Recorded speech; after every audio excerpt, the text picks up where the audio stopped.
New book Han Ke, Seeking Collection. At the end of the Warring States period, there was a great change in China that had not been seen in 1,000 years. Some people are born noble. Some people are honored as young masters. He was reborn as a minor soldier of the Qin state, Heifu, and a minor figure in the Cloud Dream Qin bamboo slips. To avoid dying in the ravine and to control his own destiny, he climbed upwards with all his might. Fortunately, he caught up with a big era. 6 Wangbi, foresees 1. 1,000-year-old bloodline, unable to compete with military achievements and titles. The nobles of the 6 countries were all trampled underfoot by Qin officials. Heifu just wanted to ask with a smile. Wang Ho Jiang Xiang, would you rather have seed?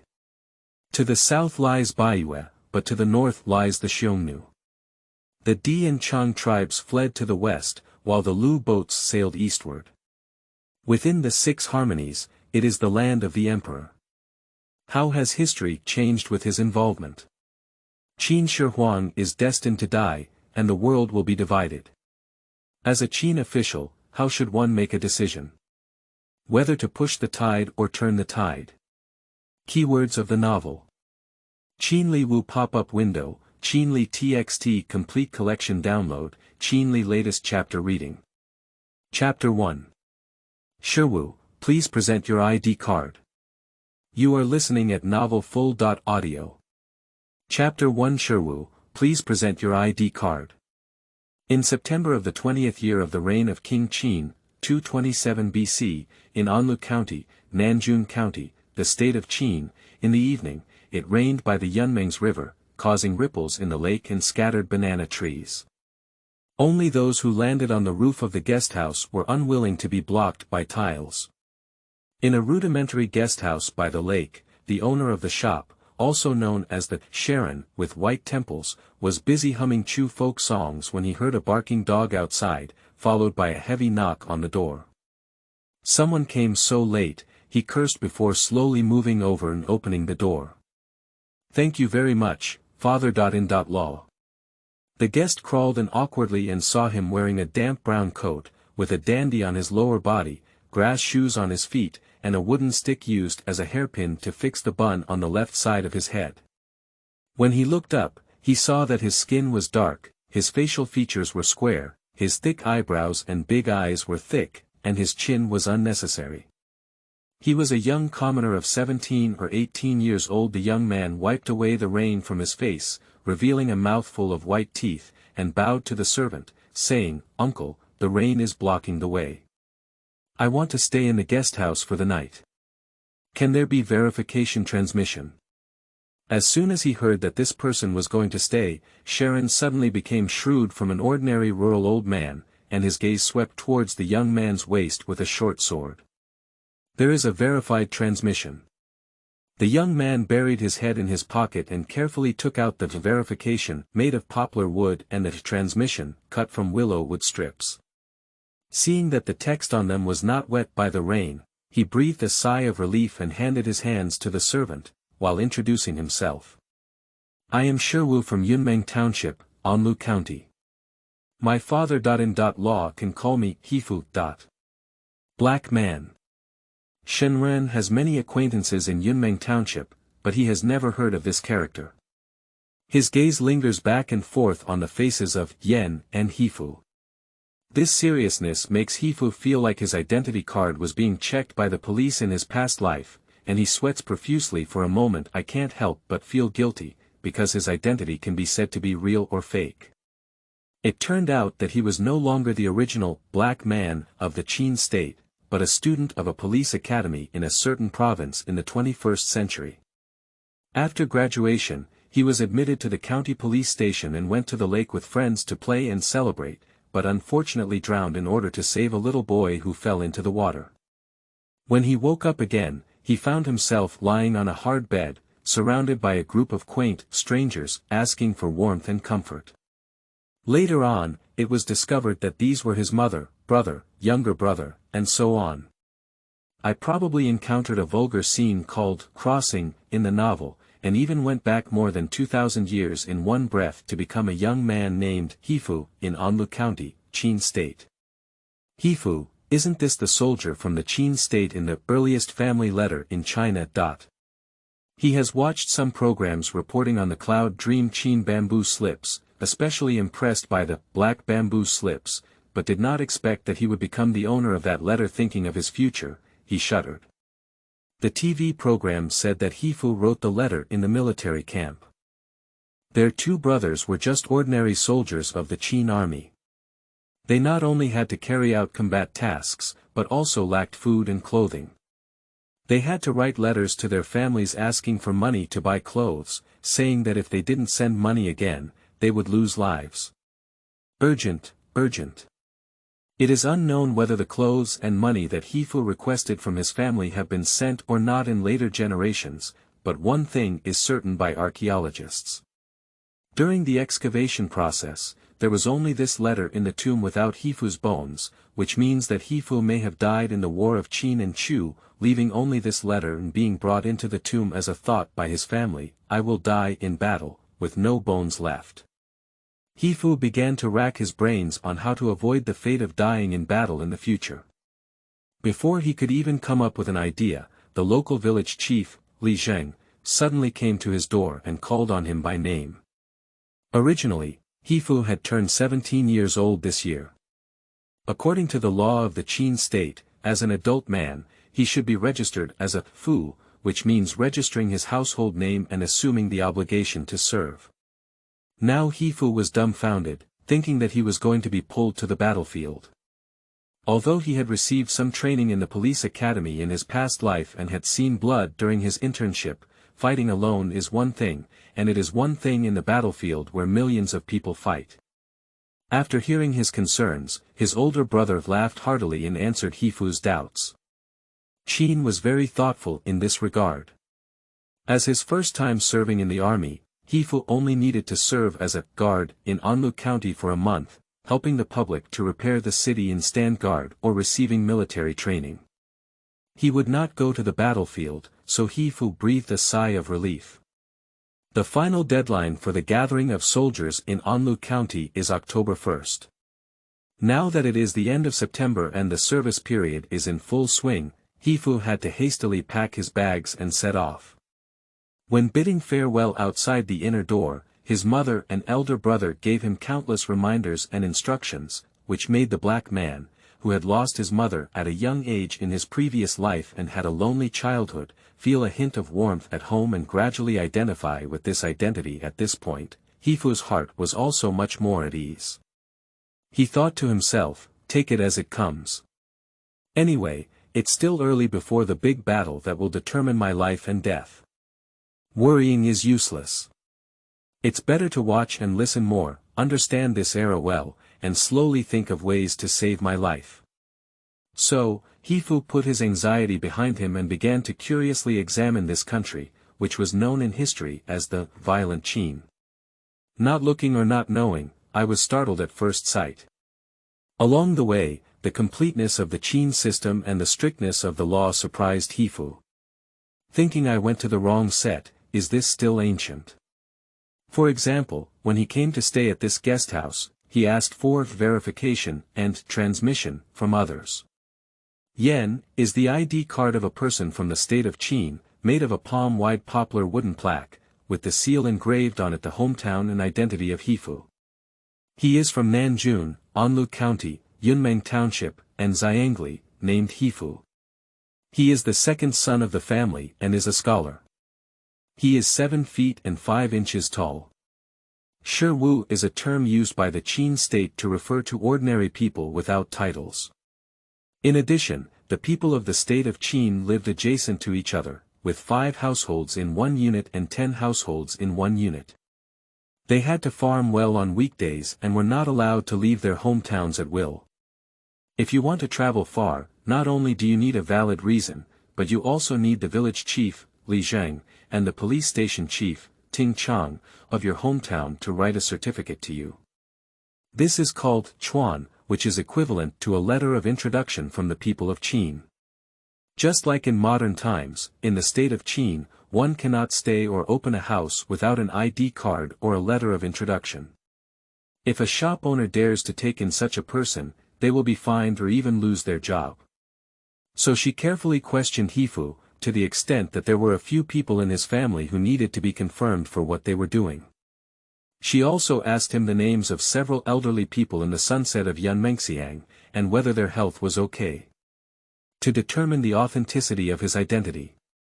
Heifu was already prepared and answered one by one, and there was no problem verifying the transmission.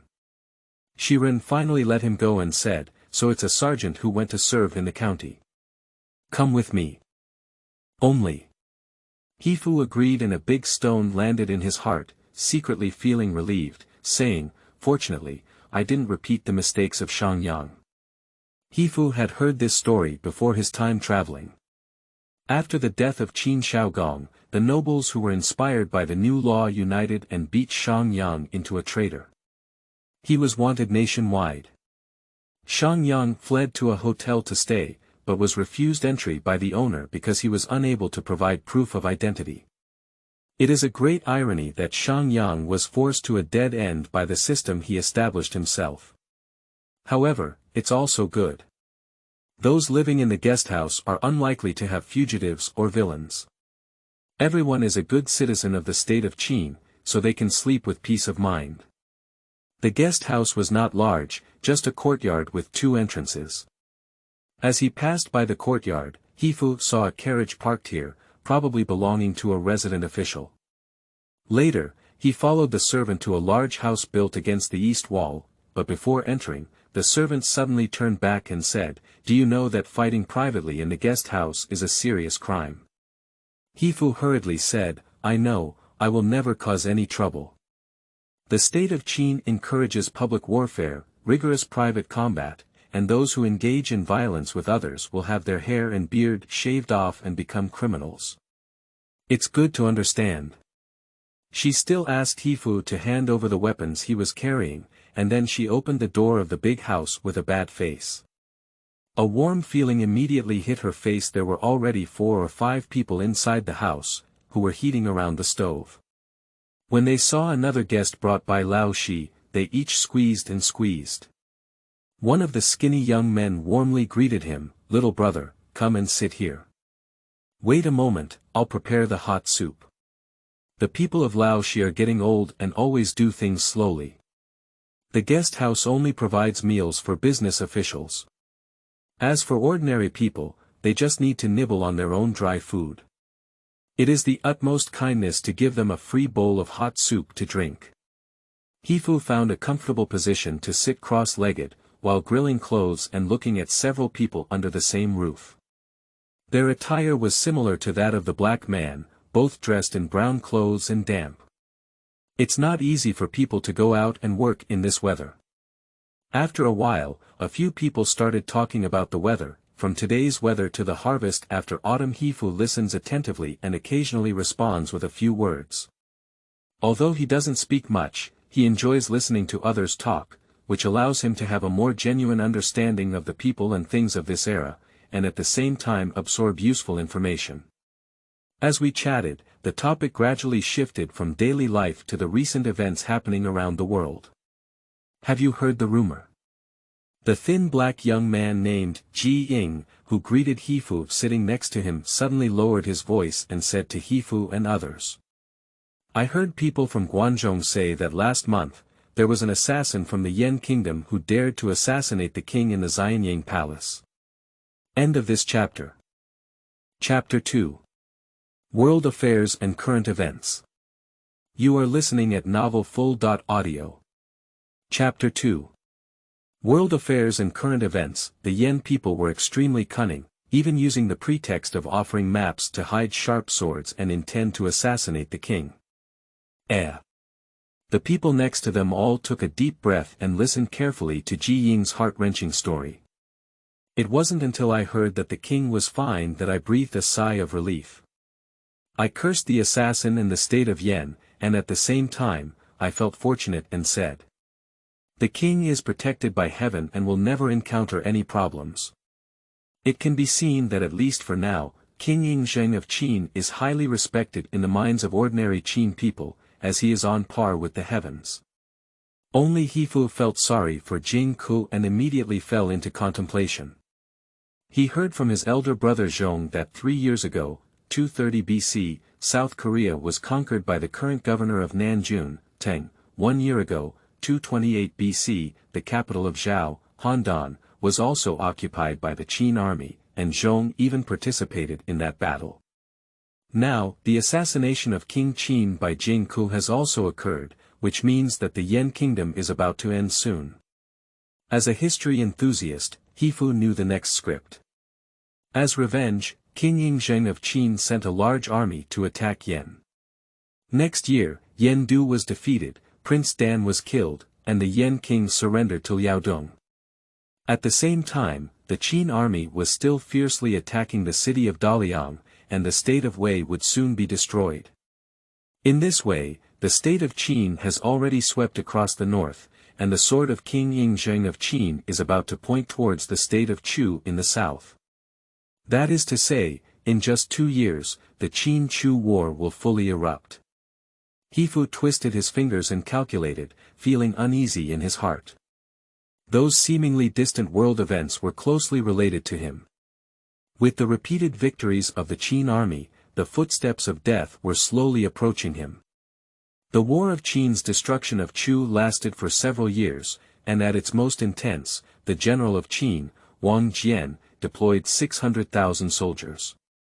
Nanjun was close to Chu and was a recruiting area, and as a local soldier, Heifu was definitely not immune. What should he do when the conscription order is handed over? Escape. This idea just flashed by and was immediately rejected by Heifu. No way. The state of Qin is very strict with the deceased who escape military service. Once captured, not only will they have to endure punishment and become slaves, but also their families and neighbors will be implicated and punished. If one person runs away, the whole family will suffer. Even if we do escape, where can we escape? Although Anlu County is not far from the state of Chu, as long as you are careful and avoid touching the switch beam, it is not difficult. However, the unification of Qin is the trend, and the downfall of the 6 states is only a matter of sequence. Even if he leaves the Central Plains, it's useless. In the future, Emperor Qin Shi Huang will still conquer all the known regions of the world. What does that say? Within the 6 harmonies, it is the land of the emperor. To the west lies the flowing sand, to the south lies the northern households. To the east lies the East China Sea, and to the north lies the Great Xia. Wherever there is a trace of people, there are no exceptions. Even if the black man escapes to the ends of the earth, he will eventually fall under the rule of Qin. Moreover, although the people of Qin had to pay heavy taxes and cope with intensive labor and military service, which was a bit more difficult than the prosperous Central Plains, and the spiritual world was not as prosperous as the Qi people, the most important thing is that this provided a fair and just channel for the lower class to rise, and that was the military merit system. Not only is reincarnation a subject of knowledge, but also time travel. Those who become commoners, princes, and grandsons of noble families as soon as they open their eyes in novels are truly envious of black husbands. If he also has a good background, it would be more suitable for him to live and do whatever he wants in other countries. However, as a commoner with no background but full of ideals, it would be better to stay in the state of Qin. What are you criticizing again? If anyone speaks recklessly and slanders the king and the government, don't blame me for suing the traitor. At this moment, she slowly brought hot soup and didn't forget to give a warning. Everyone dared not speak, they exchanged glances, stopped talking, and stood up to take the hot soup. The talkative Ji Ying took a sip and complained, "Uncle, this hot soup isn't hot, isn't it not boiling?" Lao Shi gave him a glare and said, "If you don't like drinking, go out and drink the rain." Ji Ying finally stopped complaining and muttered softly behind the Lao Shi people. Heifu was amused in his heart. Although the guest house was not large, it was well repaired and could at least serve as a shelter from the rain. Under the eaves, people had to bow their heads, and no one dared to offend the people of Lao Shi. They were driven out in the rain, and this group of people were either nobility soldiers or low-level nobles, so they couldn't be looked up at. After casually dealing with Heifu and others, Lao Shiren entered the kitchen again. Shortly after, he came out with a young girl behind him, dressed in brown deep clothes and holding a tray of food boxes in both hands. She followed closely behind Lao Shiren, probably his daughter. Although this woman was not particularly beautiful, she immediately caught the attention of the fireside soldiers. Ji Ying, who had a rebellious personality, wanted to whistle, but ultimately didn't dare. She just stood up and looked at the fine food on the tray, swallowed her saliva, and asked, "Uncle, who was this food sent to?" Shiren still didn't respond well to them and sneered, "It was sent to the doctor in Zhuaxi. If you want to eat it, you should first elevate your title before we talk." Doctor, he is the 5th rank of the 20th rank in the state of Qin, which is already considered a medium rank.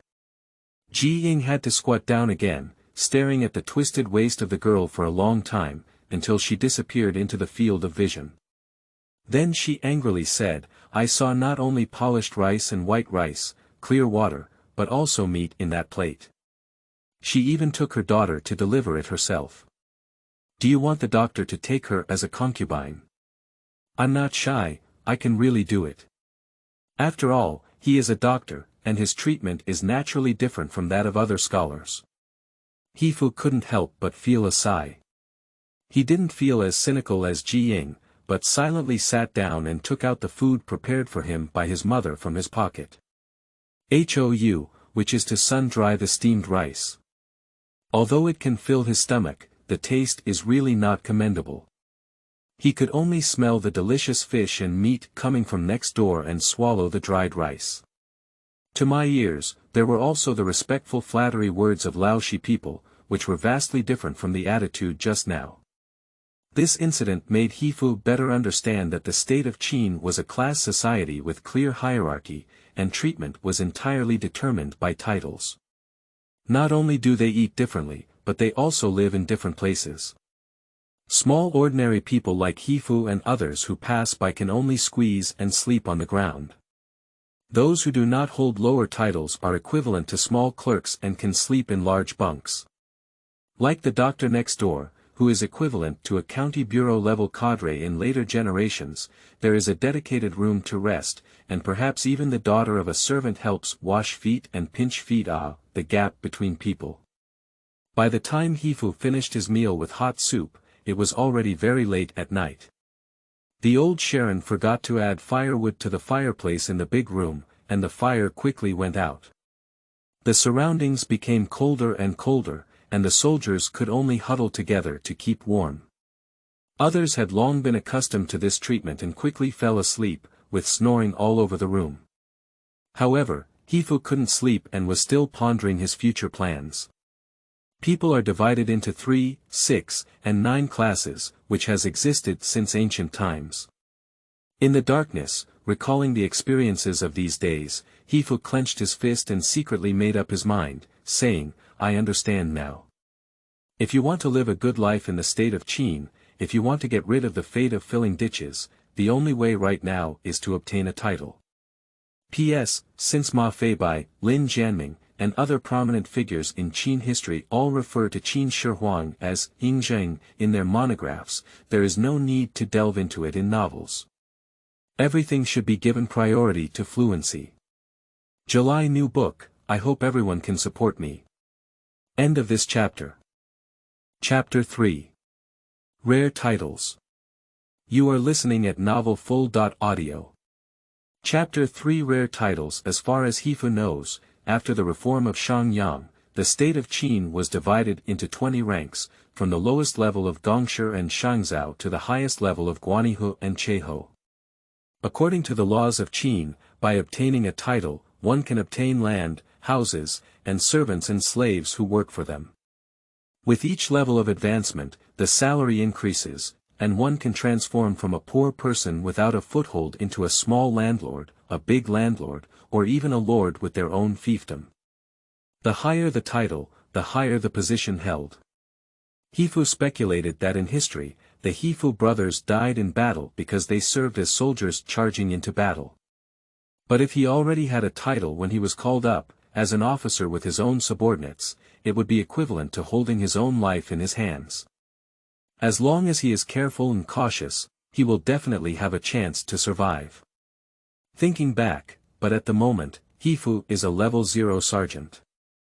Not to mention any officials, even a level 1 nobleman is not easy to earn. There are probably several ways to obtain a title in the state of Qin, and the quickest one is to behead and perform meritorious deeds on the battlefield.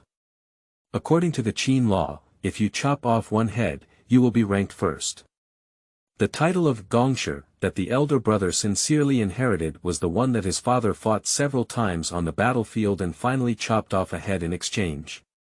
The cost was that Che Lao father fell all over his body and died a few years after returning. In addition, titles can also be obtained through diligent farming, accusing traitors, arresting thieves, and accumulating achievements as petty officials. The problem is that farming cannot be effective for 3 to 5 years, and accusing traitors and arresting thieves can be difficult to obtain. As for being a petty official at present, Heifu is just a young and inexperienced person who has no connections or achievements. Who would appoint him as an official? The reason why Hongao Lu Bang was able to become the pavilion chief of the Qin dynasty was due to his reputation as a wandering hero in the countryside in his early years, which none of the novice black men had. My thoughts are myriad, like the fierce rain outside, hitting the tiles with a crackling sound. The guest house is like a solitary boat floating in the turbulent waves of the Yunmengs. Heifu felt like he was also a small boat in this era of great changes, caught up in the current. Even though he knew the general trend of Qin King sweeping the 6 harmonies, the tiger looked at him with magnificence. He couldn't find a way to join due to his background, so, after sleeping in a daze all night, the next morning, Heifu got up early and pushed the door. The rain outside had already stopped. The doctor's carriage was still parked in the yard, painted with red and black paint, very beautiful. 2 horses, one white and one black, had already been ranged and were ready to set off at any time. Unfortunately, he had to walk all the way to the county town, afraid of getting blisters on his feet. After wiping his face with water dripping from the eaves, Heifu left the guest house. There was already someone waiting for him at the door, and it was Ji Ying who talked about Jinka stabbing Qin last night. Coincidentally, he said he was a soldier from Yunshui Township and also wanted to serve in the county. Without waiting for Heifu to say anything, Ji Ying enthusiastically wanted to join him and said, "We still have half a day's journey to the county. Why don't we travel together and take care of each other?" Heifu was right when he thought about it. The two of them served together, which was considered a robe. They had to spend the next month together day and night, so they went together with Ji Ying. The terrain of Anlu County is low in the south and high in the north, with Yunmengs in the south and fertile plains, known as Yunmeng Township. In the central part, there is a stream of water flowing through and merging into Yunmengs. There is a valley plain, known as the Yunshui Township. The northern part is a hilly area, with layers of mist showing off. It is also where the county seat is located. Heifu and his companions slowly head north along the road by the Yunmengs River. After a sudden night of rain, Yunmeng days regained calmness, with fish leaping out of the water and egrets slowly pacing on the shallow beach. Ji Ying was a local scholar who was very familiar with this area, and as a talkative person, he had been introducing the local scenery to Heifu all the way. "Heifu, do you know that Anlu County, and even the entire Nanjun, were still the land of Chu more than 50 years ago?" "Nature knows." Heifu nodded. Nanjun was later Hubei province and also the hinterland of the former Chu state. Its capital, Jiangling, was the capital of Chu, Ing City. Decades ago, the general of Qin, Bai Qi, attacked Chu. In the Battle of Yanning, more than 100,000 Chu people were drowned, causing the Chu army to scatter. King Qingxiang of Chu abandoned his capital and fled to the east, only after which did Chu Yuan's tragic and angry decision to throw himself into the river occur. To sum up, 3 generations ago, Heifu's ancestors were also Chu people, and the Chu pronunciation has not been changed to this day. Then you should know even more that the area around Yunmeng's is the hunting ground of the king of Chu. My grandfather once told me about the great hunting scene of the king of Chu back then. It is said that there were thousands of horses and flags covering the sky, and tigers were chased all over the ground. With just one bow raised, one could shoot a deer to death.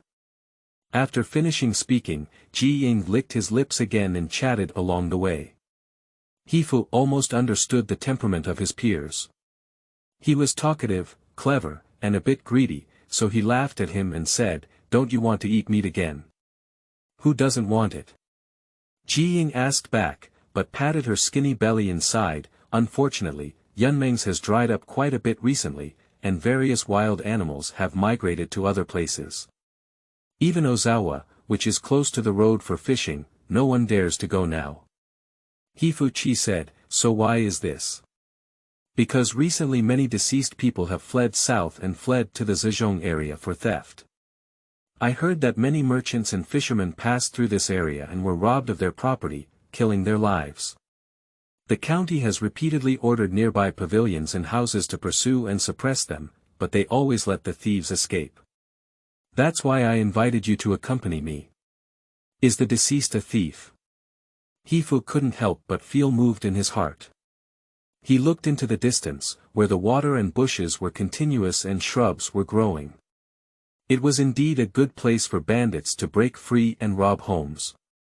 Nanjun and the Jiangnan region of Chu are intertwined, with dense mountains and forests, and rivers and lakes crisscrossing the area. Whether it is the deceased who fled military service in Qin or the refugees from Chu, they all like to run towards Yunmeng's. In an official document titled Yushu, published in April this year, even the prefect of Nanjun, Tang, reluctantly admitted that Nanjun was the area with the most obscene customs and the worst public security among the various counties of the Qin state. Anlu County is also a severely affected area, with many small thieves scattered along the shore. People in this area dare not go out alone. Heifu, however, was not afraid. He had not spent 3 years in the police academy in vain and had learned some fighting skills. Dealing with 1 or 2 bandits was not a problem, so he slapped his short sword on the waist and smiled, saying, "If those bandits don't have eyes and rob us, then it's considered that they picked the wrong person. What a magnificent black man." Ji Ying burst out laughing, his eyebrows fluttering as he patted his chest and boasted, "Actually, I also have some martial arts skills." In Yunshui Township, no one knows the name of Ji Ying in the river mouth. Heifu looked at his thin, monkey-like body and smiled silently.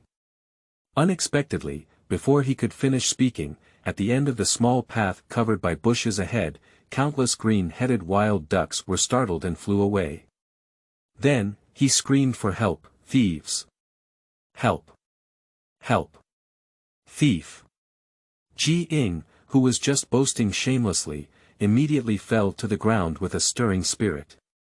Heifu stood up straight, squinting his eyes to observe what was happening over there. In the distance, someone crawled out of the bushes and ran wildly towards the road. Before long, a few ragged and armed people ran out from there, with a grim expression on their faces, chasing after him. The direction they are running and chasing is exactly where Heifu and Ji Ying are located. 1, 2, 3, 4. Ji Ying calculated the number of people and felt a sense of retreat in her heart. There are 4 thieves holding sharp blades, and we may not be able to deal with them. Heifu, let's take a break. No one answered, but Ji Ying turned around and was surprised to find that Heifu had already stood up and taken big steps out. "What are you doing?" Ji Ying was shocked. She wanted to escape on her own, but then remembered something. After hesitating for a long time, she gritted her teeth and followed her out, chasing and cursing, "Black Master, you're not going to die." Heifu turned around and found that Ji Ying had actually followed him. He couldn't help but give him a high glance and smiled, saying, "The land here is vast and flat, and we can't hide or run far. It's better to help that person. 3 on 4, we don't necessarily lose." Besides, if we don't save our lives and the government finds out afterwards, we will both be punished. In his past life, he was a person with very upright values, and his friends said he had a chivalrous spirit. After entering the police academy, I gained a greater sense of responsibility. Now that the second emperor is human, facing bandits blocking the way, looting, and killing people, Heifu still chooses to shout out when he sees injustice and take action when it is time.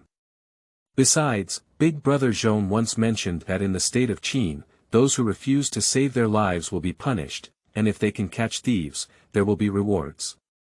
The long-awaited opportunity is right in front of us, why hesitate? He strode forward, drew his short sword from his waist, and held it back in his right hand like a fighting dagger, emitting the first long whistle of his time. Thief, Black Master is here, don't be reckless. P.S. There is a thief who kills and harms others, but when others do not support him, he will compete in the wilderness within 100 steps, and become a second-tier scholar. Legal QA.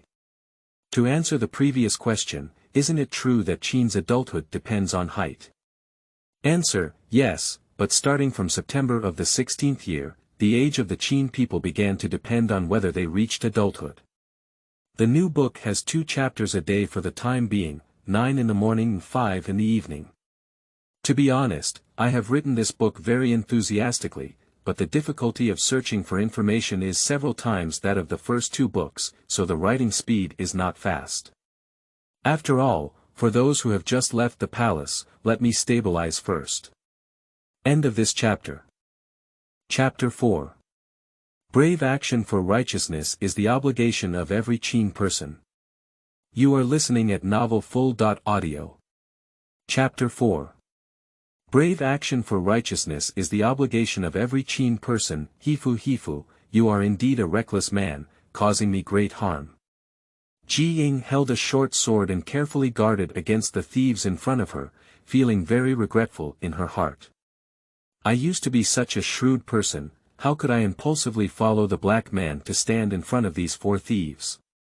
The person who was chased earlier was probably a local merchant. While running for his life, he still remembered the heavy package on his body. Seeing someone blocking the thieves, he immediately showed a happy expression on his face and crawled behind them. He said, "Thank you," and disappeared without a trace, leaving only Ji Ying and Heifu to fight 2 against 4. The 4 thieves looked like the bandits of Yunmeng's, 3 of whom were ragged, with dark faces and wielding rudimentary weapons, either daggers bound with short sticks, axes, and harpoons. Only the burly bearded man in the center, dressed in tattered leather armor, held a polished iron sword. This person is the leader of the thieves.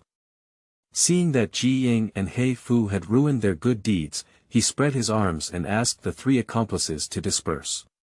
At the same time, he said in a strong local accent, "If you want to save your life, make way." Heifu was not afraid. During his internship at the police station in his previous life, he followed in carrying out tasks. Seeing many similar scenes, he smiled and said, "I should have said this to you." At the same time, he pointed to Ji Ying and said, "You won, I 3. After speaking, the black man suddenly approached the bearded man and made a stab-like gesture, forcing the thief's eyes to step back a few steps. The incident happened so quickly that by the time Ji Ying reacted, Heifu had already caught the attention of 3 people, and the remaining thief had approached him. Although Ji Ying boasted about his martial arts skills, he only learned a few self-defense techniques. Fortunately, the bandits he fought against didn't have much ability. The 2 of them pecked at each other for a long time, and apart from panting heavily in the mud, they were not injured. But Ji Ying still felt a chill in her heart, thinking that Heifu was 1 against 3 and definitely not an opponent. When those 3 thieves solved Heifu, they would come to besiege him. Now it's blood mold. Ji Ying was so tearless that she cursed inwardly, "I'm only 19 and haven't gotten married yet. If I just die like this, how can I live up to my parents?" As he was pondering how to escape, he heard a muffled groan from behind. Ji Ying was shocked and thought it was Heifu who had been hit. Taking a break, he saw a fierce axe-wielding thief pouncing on Heifu, who had fallen to the ground with a sword on his ankle and covering his stomach. His expression was filled with pain. Ha! Heifu has good skills. Before Ji Ying could even give her praise, the thief in front of her rushed forward again, and the two of them struggled together. It took them a while before they parted ways. At this moment, he heard another scream and quickly turned around. However, he saw that the thief who used the short sword had also been knocked down by the black man, covering his blood-soaked thighs with both hands and crying incessantly. The short sword penetrated deeply, leaving only the hilt. Ji Ying was a bit surprised next time. He knocked down 2 people in a row. Black Master is really amazing. The incident happened too suddenly, and Ji Ying had no idea what was happening behind him, but what happened next made him unforgettable for life. At this moment, Heifu's sword was inserted into the leg of the second fallen thief, with no weapons in his hand. However, he still had to face the heavily armed bearded man. What should he do now? The bearded man also thought of this and laughed wildly. Little Vertical, you can do whatever you want. Without weapons, you're not a match for me. After speaking, he roared angrily, take your life, and charged towards Heifu with a single blade in hand. This posture is to stab Heifu in the opposite direction. Ji Ying's heart was already in his throat, but Heifu didn't panic either. He stood in place, his legs spread apart, his feet moved slightly, his fists on his chest, and his eyes fixed on the movements of the bearded man, determining his attack range. When he was about to charge towards him, he suddenly gave way, and at the same time, his right hand quickly grabbed the thief's left arm, pulling hard at himself, and his left hand turned into a fist and hit the thief's elbow. Bang! With just one swipe, he swiftly knocked down the short sword of the bearded man from his hand. Not only Ji Ying, but even the bearded man was taken aback. This is just an empty-handed fight for a white blade. The bearded man was startled and retreated in succession. Despite losing his weapon, he still harbored a strong desire to fight back with his fists. Heifu had anticipated it earlier. He first blocked and grabbed his arm. Then, he lifted his left foot and kicked the thief's abdomen hard, hitting his chest. When the big man bent over in pain, the black man forcefully threw his left elbow at his back, forcing the bearded big man to lie on the ground, unable to move. Then, the black man picked up his weapon and pressed it against his throat. The whole process was just a blink of an eye, and the black man swiftly and neatly knocked down 3 thieves with his flowing moves. Ji Ying was already surprised and opened his mouth wide. The thief who was facing him saw this situation and had already fled in despair. The black man held down the bearded man, panting heavily. He knew he was in a very dangerous situation just now, far from being as easy as he seemed. Qin was a state of martial arts, and men carried weapons when going out. His short sword was only a little over a foot long, equivalent to the fighting dagger of later armed police academies. Fighting with the dagger in reverse was precisely the skill that Heifu practiced the most. Moreover, in his past and present lives, he has been left-handed, so his moves are different from those of ordinary people, making it difficult to defend himself. The 2 thieves who rushed forward recklessly went hungry for a long time, with weak and thin bodies. Of course, they couldn't defeat the black man and were knocked down to the ground in just a few strokes. The trouble is that when Heifu's short sword pierced the leg of the thief holding the short spear, the bearded man also attacked him, forcing Heifu to abandon his sword and retreat, and his elbow was also pierced open. Fortunately, he also has a trump card, which is the capturing enemy fist he learned in his previous life at the Armed Police Academy. After entering this era, he even practiced a few moves when there was no one around, but he didn't want to come in handy today. There are 16 moves in the Catch the Enemy Fist, which use both hands and feet, combining throwing and catching. Depending on the situation, it can fight 4 different martial arts. Frontline police officers often face not skilled fighters who have received systematic training, but rather rogues or armed thugs with brute force. So the catching enemy fist is the most suitable way to deal with the small thieves who became bandits in ancient times. As for Ji Ying's miraculous, snatching the white blade with empty hands, in her eyes, it is just the fourth move of the enemy catching fist, grabbing the wrist and smashing the elbow, which is the best move to deal with criminals holding weapons. Then, with another leg-tripping and swinging move and a side kick and smashing move, she subdued the bearded man. Although these thieves are fugitives, most of the looters are unarmed merchants and fishermen. How have you ever seen such a professional move? In addition, with 3 enemies and 1 carelessness, Heifu took turns to attack, giving each of them a chance to break through. If they flock together, Heifu feels that he may not be able to win. Be stunned for a moment, help me tie them up quickly. At this moment, the bearded man under him began to struggle desperately, and the black man quickly restrained him. Seeing that Ji Ying was still in a daze, he shouted a few times. Ji Ying then realized and limped over to help. In the fight just now, he twisted his foot. Heifu, it turns out that your martial arts skills are so excellent. No wonder you're not afraid of having fewer enemies and more. Ji Ying untied his belt, brought Tingzi, and helped the black man tie the 3 thieves tightly, starting to praise his skills. So why did you stand up with me? Ji Ying's 3-legged kung fu caught Heifu's eye, but he didn't look down on it and didn't immediately turn his head to run away. It was already quite good. I'm not afraid of being pursued by officials after the incident. Ji Ying explained helplessly, you're right. The law has its own words.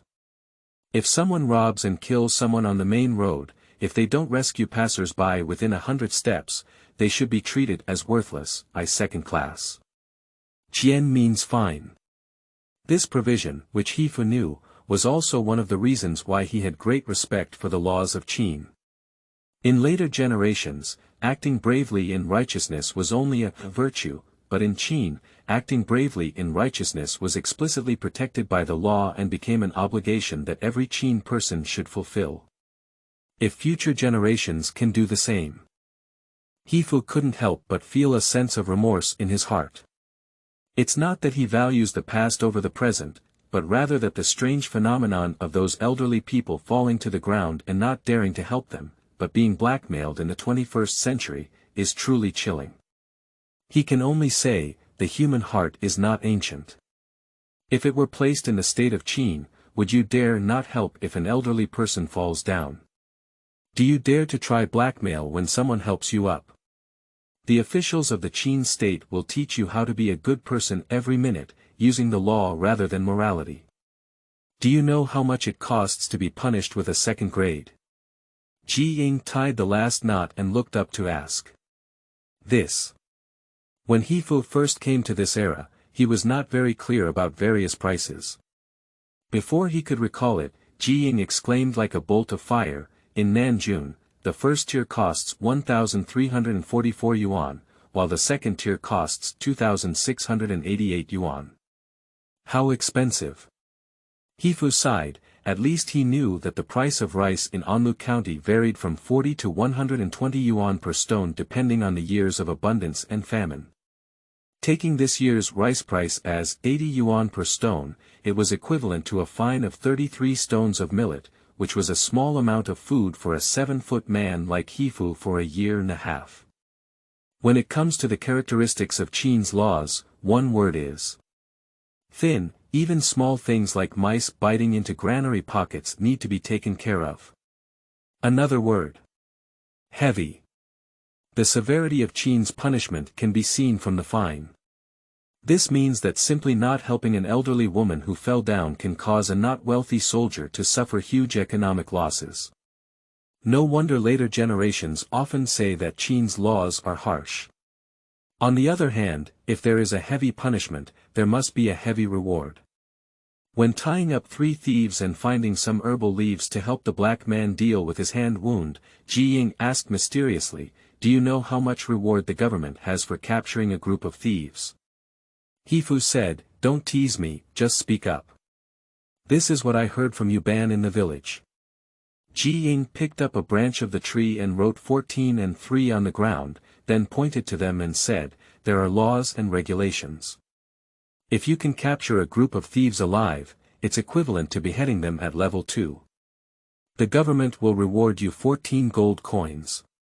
One tael of gold is worth 576.5 taels of money. Before he could finish his fingers, Heifu finished his mental calculation and took a cold breath, saying, 14 gold is 8,064 yuan. Oh my goodness.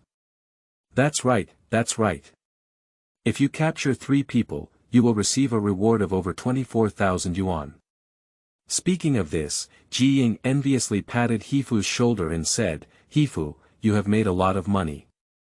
Pursue wealth and honor, and never forget each other. P.S. The reward amount for catching thieves can be found in the Qin bamboo slips, suspected purchase case of corpse and other robbers, in the collection of Yuelu Academy. If one person is caught in a group of thieves, the purchase price is 14 taels. Of course, whether these thieves belong to the crime of group theft at present will be discussed later. End of this chapter. Chapter 5. I've never seen so much money before. You are listening at novelfull.audio. Chapter 5. I've never seen so much money before, more than 24,000 yuan. Heifu was shocked by this astronomical number. Be good, I can change into 10 pairs of high-quality armor now. Converted to millet, it is over 300 stones, nearly 20,000 pounds. But thinking about it is also right. In the politics of kings, there is no rush to steal.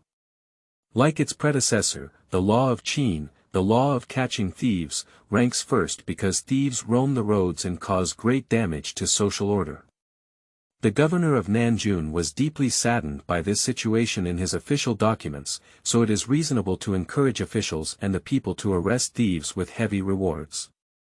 Now Heifu feels a bit happy. If everything goes as Ji Ying said, he will transform from a poor scholar with nothing to a wealthy household in the state of Qin. However, he also noticed that Ji Ying was looking at the eager gaze of the 3 thieves, and a thought flashed through his mind. He smiled and said, Ji Ying, what you said is not right. What's wrong? Ji Ying was taken aback. Heifu said, even though it was you and me who met a thief and committed the crime, we both arrested him together. You should have contributed to this credit. Ji Ying was a bit speechless. He had some regrets just now. Why didn't he take down the thief who was confronting him, and was also envious of the good luck of the black man, but didn't feel embarrassed to ask for a share of the credit? Because these 3 thieves were all taken by the black man alone. He just stayed by and didn't do anything to help. Heifu didn't think so. Thank you for restraining a thief, otherwise the 4 of them would have rushed forward. I am now a dead man on the roadside. I really can't bear it.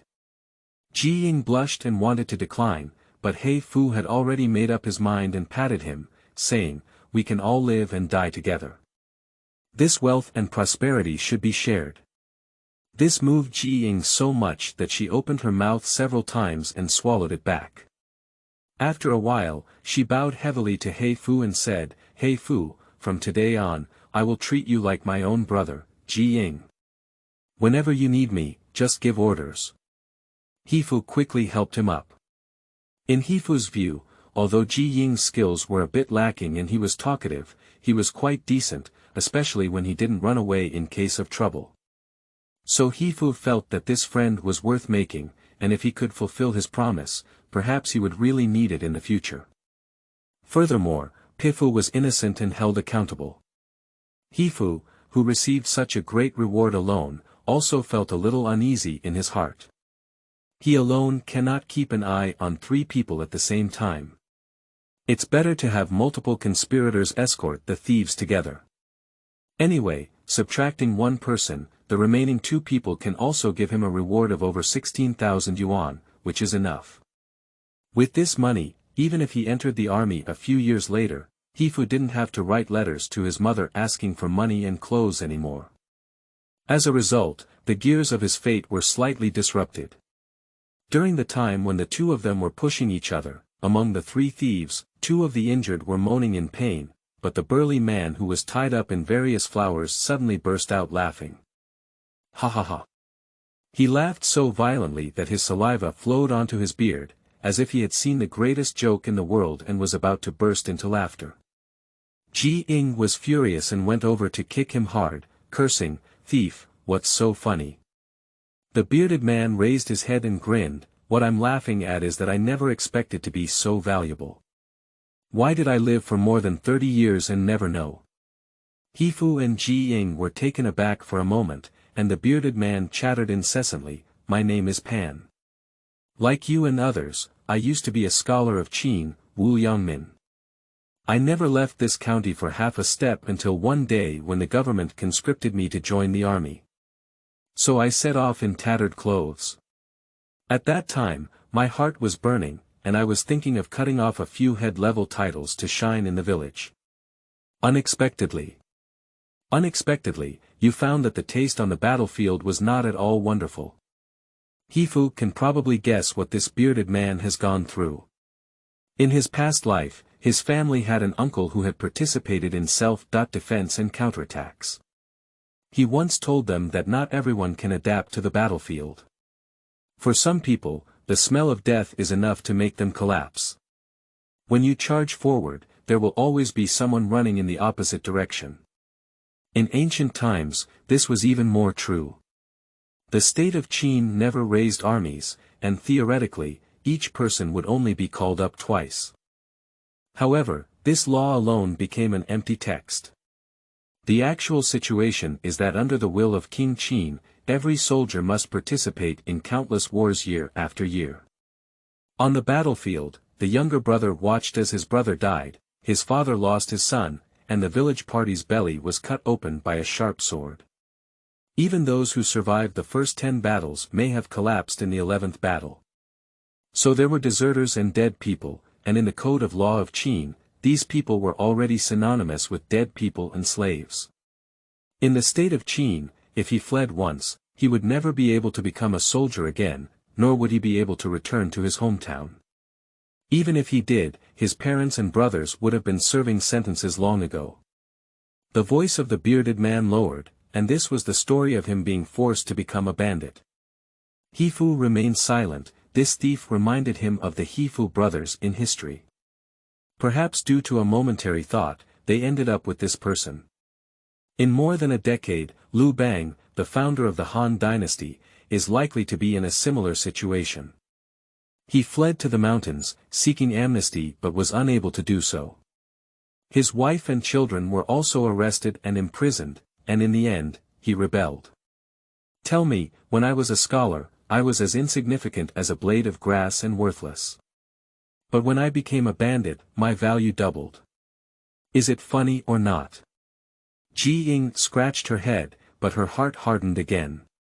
She kicked the bearded man again and cursed, "But you must have injured a lot of lives and robbed a lot of money in Yunmengs as a thief. You deserve it today."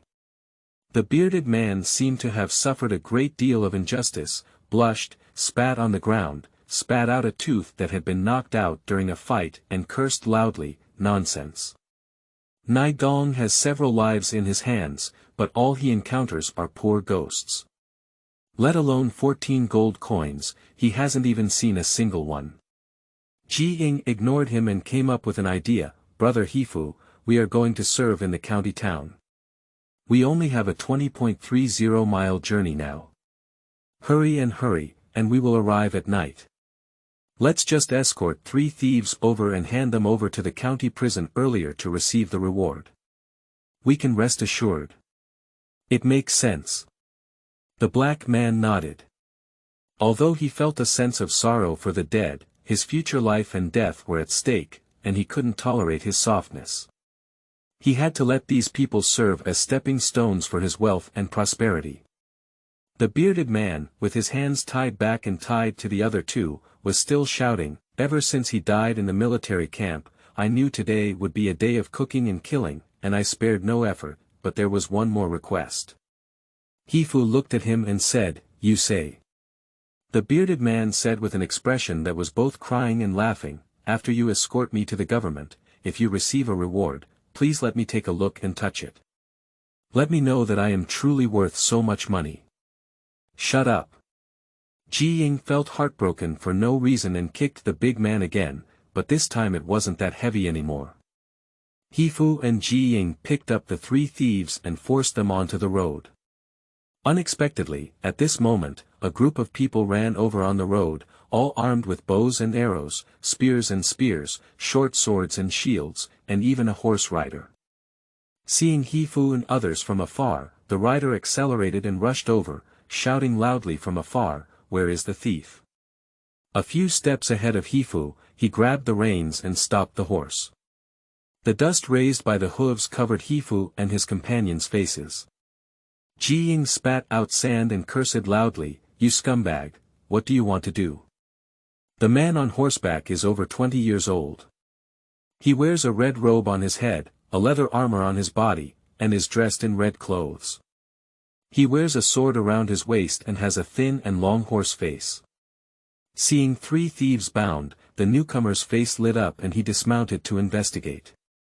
The black man was dissatisfied with his arrogant attitude and reached out to stop him from going. The person's boss was immediately unhappy and said with a stern face, "Dare. Do you know who I am?" "I don't know, I only know that the thief has been captured by me." Heifu remained steadfast. The two gazed at each other, and for a moment, the atmosphere became tense and tense. Hero, Pavilion Chief. Misunderstanding, misunderstanding. At this moment, the merchant who had just been chased and fled by the thieves also came here panting. He quickly came forward to persuade and saluted the two black men, saying, "Thank you very much for saving lives, two brave warriors." Then he introduced the person and said, "This is the local Huyang Pavilion Chief, the rescue soldier I brought." "Pavilion Chief, those thieves ambushed and attacked me here. The pavilion is long." Heifu secretly thought something was wrong. Sure enough, just then, those people holding weapons also came one after another. As many as 4 of them, they surrounded Heifu and his 2 companions in a frenzy, aiming their bows and arrows at them. End of this chapter. Chapter 6. Striving for Merit. You are listening at novelfull.audio. Chapter 6. Striving for Merit. Ting was a grassroots unit in the state of Qin, mainly located along roads and in charge of public security for a radius of 10 miles. Ting was known as the Ting Chang, or Ting Sifu, responsible for patrolling the village, inspecting non-violations, and catching thieves, just like the director of a later police station. Under the pavilion, there are also some subordinates, known as beggars and pavilion soldiers, who can carry standard military weapons such as bows, crossbows, halberds, swords, etc. In ancient times, when he met his companions, Heifu couldn't be happy at all because he didn't feel any kindness from these police officers. They surrounded Heifu and Ji Ying with their weapons a few feet in front of him. After having an assistant, the Huyang Pavilion became even more imposing. In the tone of interrogating the suspect, he said, "What kind of people are you? Do you have any verification or transmission?" The ordinary people with flat heads were just one level lower than those in office, so Heifu and Ji Ying had no choice but to hand over their ID cards and introduction letters for him to check again. Huyang Tingchang just glanced casually and sneered, "So it's just 2 young soldiers who went to serve in the county town. You dare to challenge me in the face?" He looked down on their humble identities and raised his head, saying, "Did you really capture this thief?" Ji Ying replied, "It's so good that Ting Chang knows. It was me and I working together to capture it, and we were about to deliver it to the county town and the government." Huyang Ting's eyes twitched as he asked someone to retrieve his 2-foot wooden board and rope, and he said with full authority, "As the head of a pavilion, it is my duty to hunt down thieves." He pointed to the 3 bound thieves next to him and said, "Since this case happened in this pavilion, I should be the one to interrogate and escort it. Aren't you 2 going to serve in the county? Hurry up and leave this thief to me." Heifu and Ji Ying looked at each other in surprise at the request of the pavilion chief. Ji Ying quickly leaned into Heifu's ear and said, "Isn't Huyang Pavilion Chief trying to take credit for you and me? Don't agree." If he escorts the thief to the county town on his own, then over 20,000 yuan has nothing to do with us. Heifu nodded in agreement. The heavy reward system of the state of Qin made the competition for the head and credit very intense. At home, he often heard his elder brother talk about it. On the battlefield, sometimes in order to compete for a head, the robes and lakes can be drawn to fight each other. Not to mention usual. This pavilion chief must be plotting against 3 thieves. If he were to take over, the huge reward he received would fly away. So the black man clenched his fists and said, "It's not far from the county town. We can escort it ourselves, and it won't be a hassle for the pavilion chief." Ji Ying also shouted, "That's right, please go back, pavilion chief. Let the merchant Jia Suewu and others go to the county town to testify. Is it up to you the final say?" Huyang Tingchang's face turned pale as he was about to get angry. His deputy, the short figure who was holding a bow and arrow, begged for theft, but his eyes rolled and he whispered in his ear. Ting Chang finally suppressed his anger and walked around the 3 thieves before disdainfully saying, "The thieves are cunning and have excellent martial arts skills. Can you just rely on you 2 to subdue them? I don't believe it." At the same time, the thief also gave a glance to the merchant. The merchant was from Huyang Pavilion and was familiar with the pavilion chief and the thief, and suddenly understood. He pulled Heifu and Ji Ying aside and said to them, "2 brave warriors, don't be too greedy in life." When Huyang Pavilion chief heard of a thief, he brought the bandits and soldiers from the pavilion all the way. Without any merit or hard work, how could they make a trip for nothing? Heifu coldly said, "So what should we do?" The merchant smiled and said, "Anyway, there are 3 thieves. Why don't we split up with everyone in the pavilion? Let's just say they were captured together. What's the point?" After he finished speaking, Ji Ying muttered in a low voice, "You are such an ungrateful and treacherous businessman. You saved you with kindness, but you want to come and deceive us. The black brother fought with all his life just now. Why should we share the thief who was captured by his skills with others? Don't even think about it." Ji Ying sprayed saliva on his face, and the merchant couldn't do it, so he had to retreat in a disheartened manner. The negotiation was unsuccessful, and Huyang Pavilion chief also showed a fierce expression. With a wave of his hand, his henchmen, Qiu thief, and Ting Zhua, wielding weapons, approached him again, startling Ji Ying and saying, "What do you want to do?" Huyang Tingchang said coldly, "Hand over the thief to me.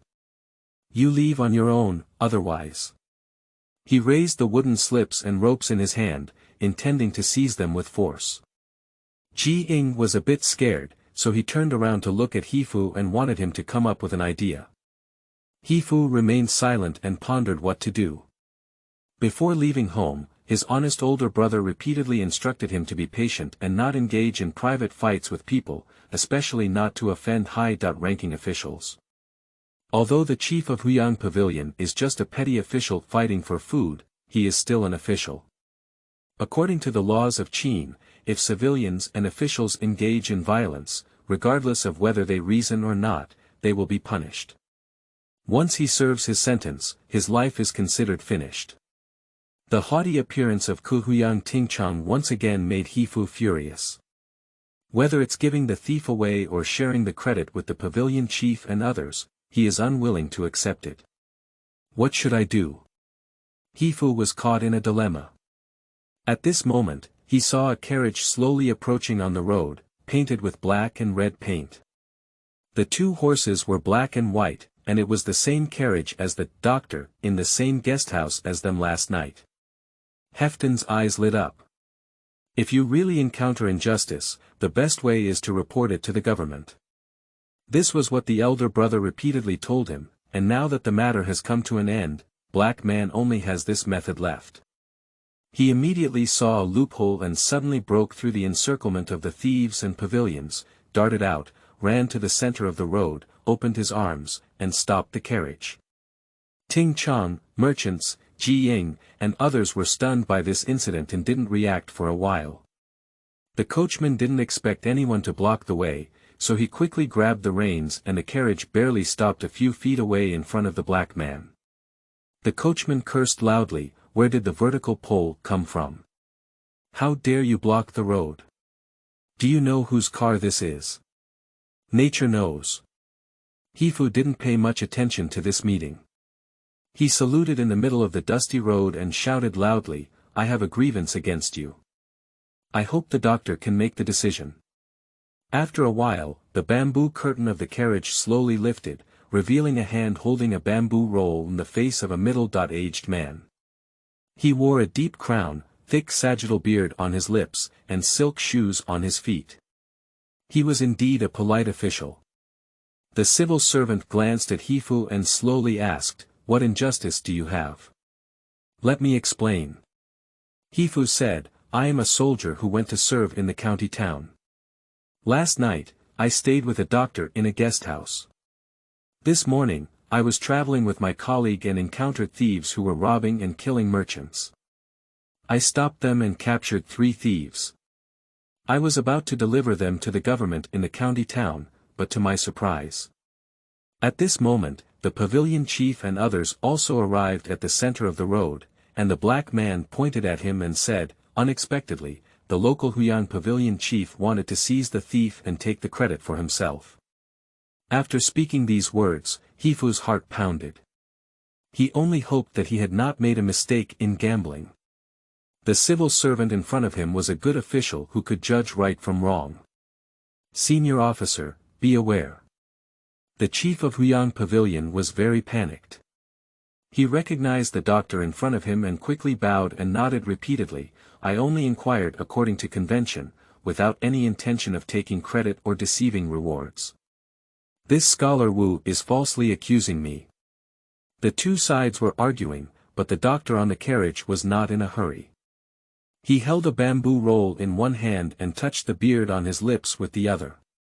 His gaze wandered back and forth between the black man and the pavilion chief, and then looked at the others, as well as the 3 thieves who were bound in various ways. Soon, he had an idea. Which is true and which is false? Escort the criminal and follow me to the county to know. Finally, he revealed his identity and said, "This case is within my authority. I am the prison warden of Anlu County. Congratulations." End of this chapter. Chapter 7. Joy.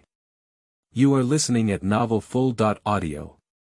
Chapter 7. Joy. At dusk that day, in the main hall of the Anlu County Official Temple and the county prison, the Anlu County magistrate finally finished his day of work and lifted his head from the pile of bamboo slips. Just as he patted his sore neck, he heard a small official at the door report that the prison clerk had returned happily. "Did you come back so soon?" The county magistrate was overjoyed and quickly adjusted his clothes, intending to personally go out to welcome him. In the Qin system, the county magistrate was appointed as the magistrate and was governed by the county temple, with a bronze seal and black ribbon, and a rank of 600 stones. The county magistrate is a deputy official who governs the county prison. He has a bronze seal with yellow ribbon and a rank of 400 stones. The responsibility of a county magistrate is to assist the county magistrate in managing government affairs, equivalent to later deputy county magistrates and court presidents. And prison officials are just officials under the county magistrate in charge of litigation and punishment, equivalent to court presidents. As superiors, there is really no need to personally greet them. But the Anlu County magistrate was well aware that this chief was incomparable to ordinary subordinates. He had worked as a clerk and magistrate in Anlu County for many years, known as capable. Later, he was transferred to nearby Yen County as a prison clerk, responsible for legal answers and enforcement, and his reputation for fair law enforcement even spread back to Anlu. In the 15th year of the reign of King Qin, she once again joined the military and participated in the Qin state's attack on Zhao. He defended Pingyang and made contributions, never rising to the 5th level of official. Of course, this official was not the same concept as the official in the spring and autumn period, but rather a moderately high title. Subsequently, she was transferred back to Anlu County, where public security was extremely poor, by the prefect of Nanjun, hoping that he could restrain the illegal activities. In the past few years, although she worked diligently and did not have any wrongful convictions, he did not have any outstanding achievements. Therefore, the county magistrate of Anlu initially treated him as an ordinary subordinate. Until July this year, Shi's mother passed away and he returned to his hometown for burial and mourning. For over 2 months, without Shi's assistance, the county magistrate was shocked to find that his job was actually more than 3 times heavier than before. Other officials in charge of prison management, sealed clinics, and medical records have not been properly handled, and there have been many loopholes. It's also right to think about it. Looking at the entire Anlu County, where can we find officials like Shi who can transcribe the entire Qin law stroke by stroke and recite it backwards? The county magistrate of Anlu realized that Shi was his right-hand man in managing the Anlu prison, and he couldn't afford to neglect it. After leaving, the county magistrate saw Shi's figure from a long distance and laughed loudly, "I finally have you here. How dare the lower officials allow the county magistrate to welcome me personally? It's really killing me." Shi was born in the 45th year of the reign of King Zhao of Qin. He is 36 years old and has dark hair with a crown tied around his head. He has 2 arrow-shaped beards on his lips and is dressed in narrow sleeves and deep clothing. He is dressed in the standard attire of a civil servant. When he sees the county magistrate welcoming him, he quickly bows and says he dare not. The county magistrate lifted Shi up and found that he was still the same as before. He often had a roll of bamboo slips in his clothes, which was convenient for eating and flipping through while riding. His fingers were always stained with ink. Who knows how many laws he had to copy in a day. Shijuan hasn't changed at all, the county magistrate sighed in his heart. The 2 of them returned to the hall hand in hand. The county magistrate sighed for the funeral of Shi's family, but Shi had already come out of the pain of losing his mother. This workaholic didn't chat much with his boss, but went straight to the point and talked about the case he encountered while passing by Huiyangting today. At the same time, he asked the county magistrate, who should be in charge. The county magistrate frowned. This matter involved a pavilion chief who knew the law was breaking the law, which was a bit tricky. In addition, he had been busy with paperwork for the past 2 months and was eager to come back and share some work. He stroked his beard and said, "Since it was a case that you encountered on your way, Shiwu Heifu also reported it to you and you will handle it. How about that?" Joy never declines. She doesn't have many hobbies, he just has a special liking for trial and copying Qin's laws, and can easily solve any difficult case. Having not been in prison for over 2 months, she felt uncomfortable all over. He was like a rusty steel knife, in urgent need of a case to sharpen it. However, after removing the official identity of the pavilion chief, the case we encountered today is not complicated. She had a plan for how to handle it, so he consulted the county magistrate and said, "In my opinion, this case can be divided into 2 parts. Firstly, it is the case of Merchant Bao self-accusing thieves of robbery. Secondly, it is the case of Shiwu Heifu, Ji Ying self-accusing Huiyangting Chang, Qiu thief, in other cases of seeking credit and deceiving rewards. Only by confirming the crime of theft and the process of being executed in the previous case can the subsequent case be tried. Similar to litigation in later generations, the litigation and trial in the Qin state had a fixed process. In order for a case to enter this process, someone must first report it in order to start a trial. If the victim reports it on their own, it is considered a self-accusation, equivalent to a plaintiff in later generations. She also said that now 3 thieves have been tied to the county prison and medical personnel have been arranged to treat the injured thieves and stop bleeding. The self-accusers and defendants of both cases were also brought back by him, and the case can be officially opened soon. Shi Jun is really swift and decisive.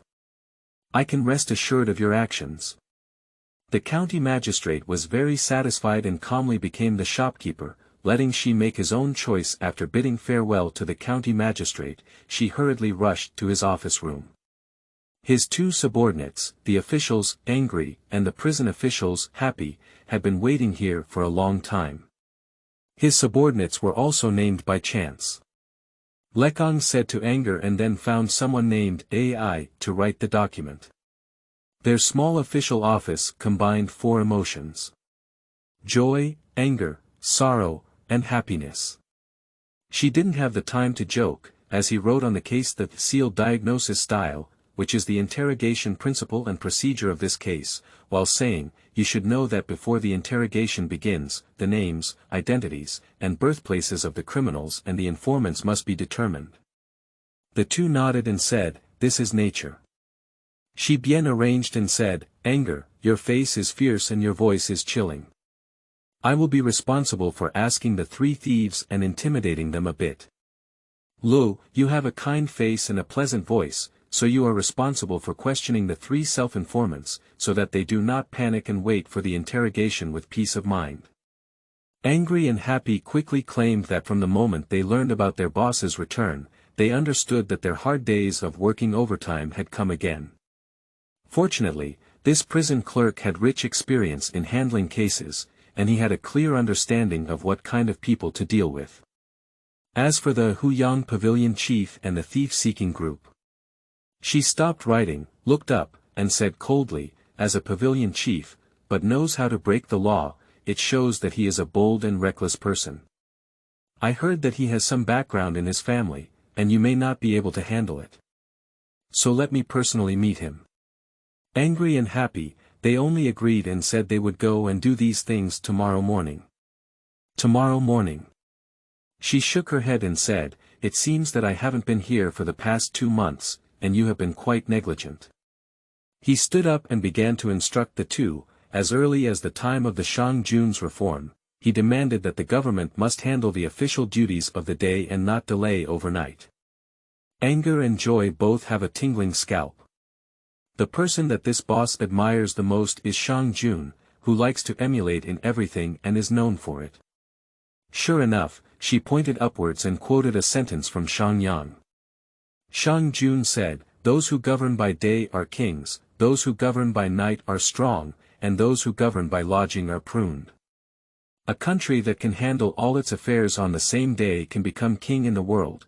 By dragging it to the end of the night, the country can also become strong, but if we procrastinate and do it tomorrow, such a country will be weakened.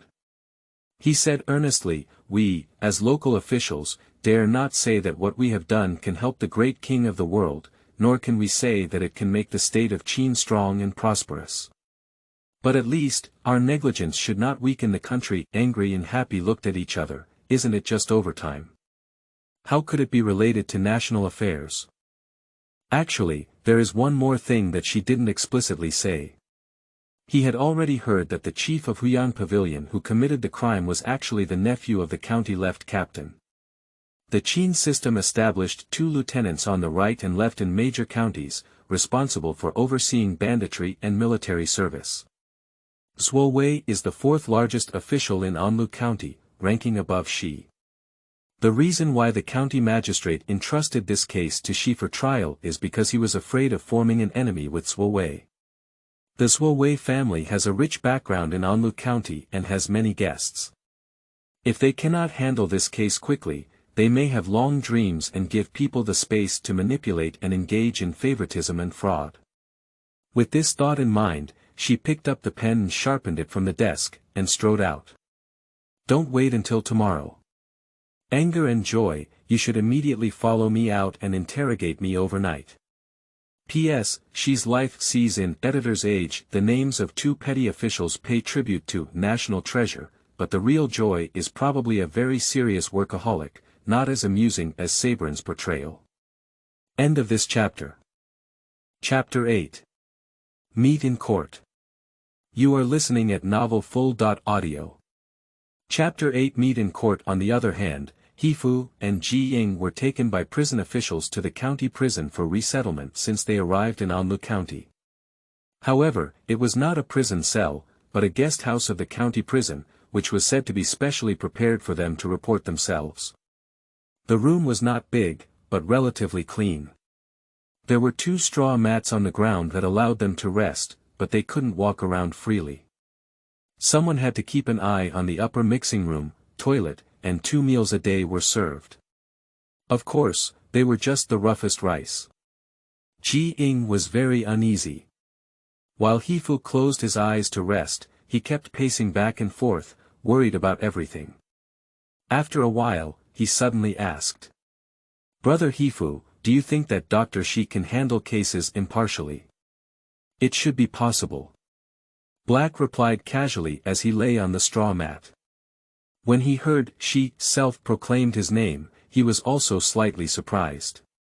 He remembered in a previous TV program that the biggest discovery of the Yunmeng Qin bamboo slips was not the letter written by Heifu to his family, but the coffin of Anlu County officials named Shi was filled with Qin law excerpts, which opened the door to the Qin dynasty for archaeologists. Apart from the scattered over 1,000 handwritten bamboo slips, there were no other valuable burial items inside the coffin, indicating how much a civil servant loves his job. Such a person should not be in vain, right? It's ridiculous to say that at this point, Heifu can only rely on the fairness and justice of Qin law.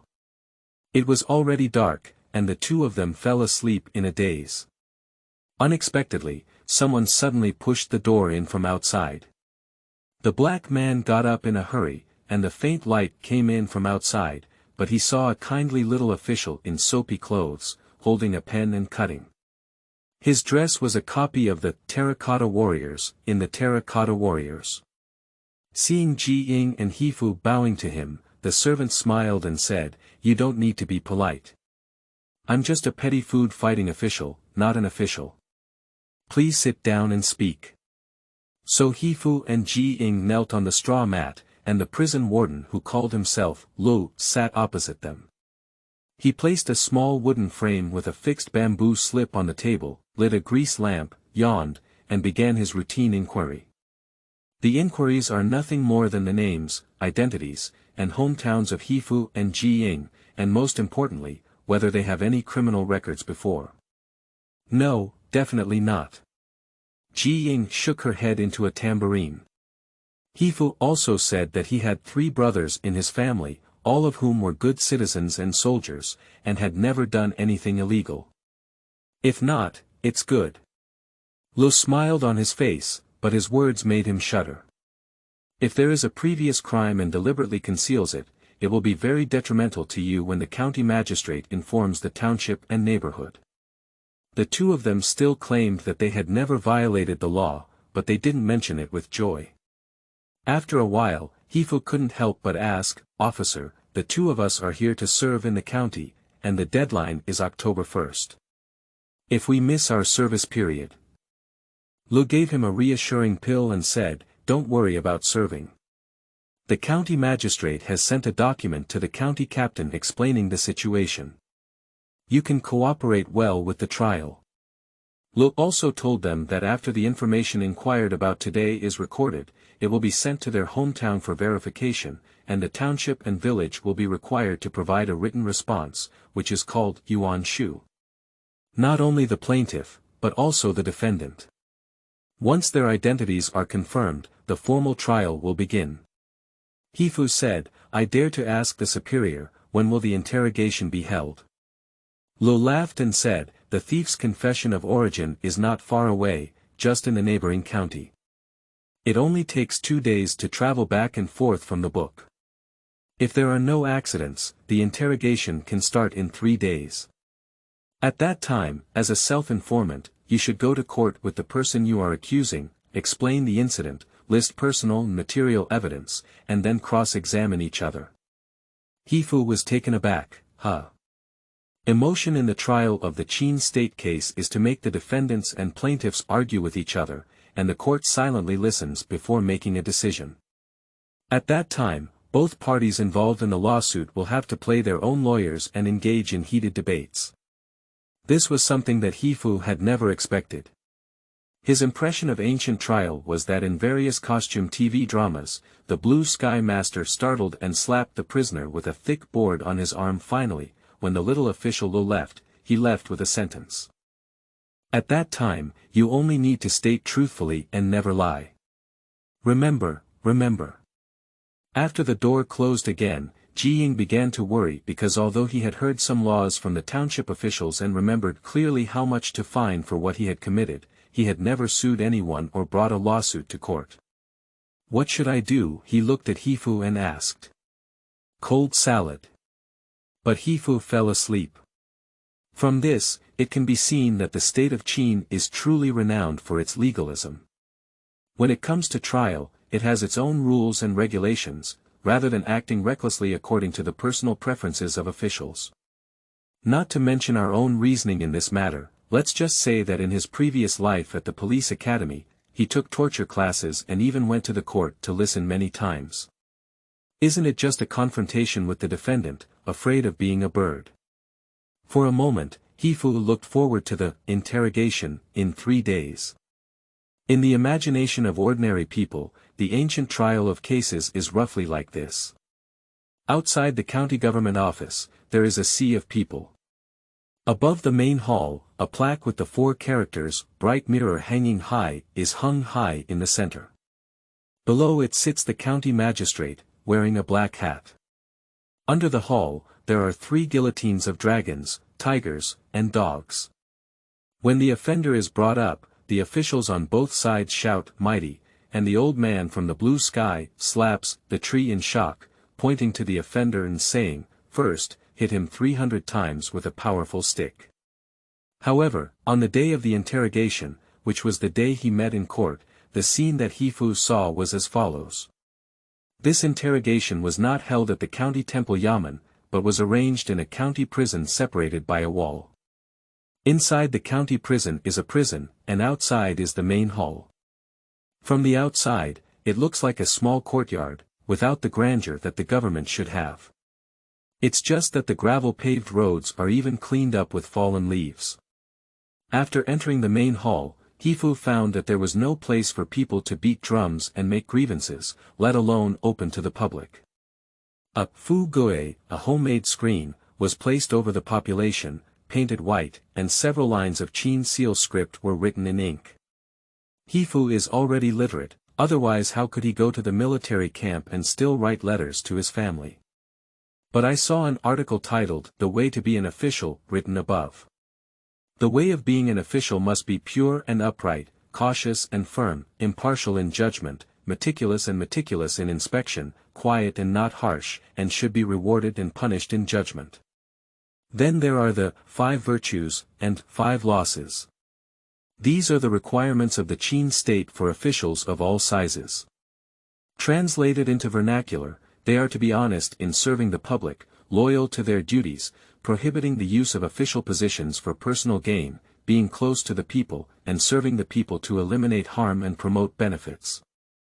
This should be similar to the content of the several guidelines for the clean governance of the leading cadres of the Communist Party of China. In short, seeing Heifu stunned, this is still the legendary, violent Qin. I hope the officials presiding over the case today can truly achieve these points. Heifu and Jiying, guided by the wardens, bypassed the screen and entered the main hall, only to realize that the judge sitting in the hall was not the Anlu county magistrate or county magistrate, but the prison warden Shi. Today, he is dressed in black and wears Shiji crown. He sits upright and is not dignified. Seeing this person, Heifu's heart suddenly fell to the ground with a big stone in his heart. He heard the jailer say that this Dr. Shi was famous for his selflessness in Anlu County, and he was highly trusted by the county magistrate. He would handle all the tricky cases on his behalf, so if he tried the cases, there shouldn't be any problem, right? At this point, she was already in the trial of the case of robbing a merchant named Bao.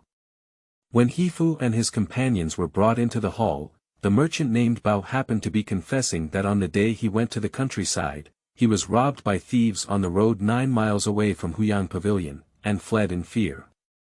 Subsequently, it was the turn of 3 thieves wearing shackles to kneel in the hall and state their criminal facts.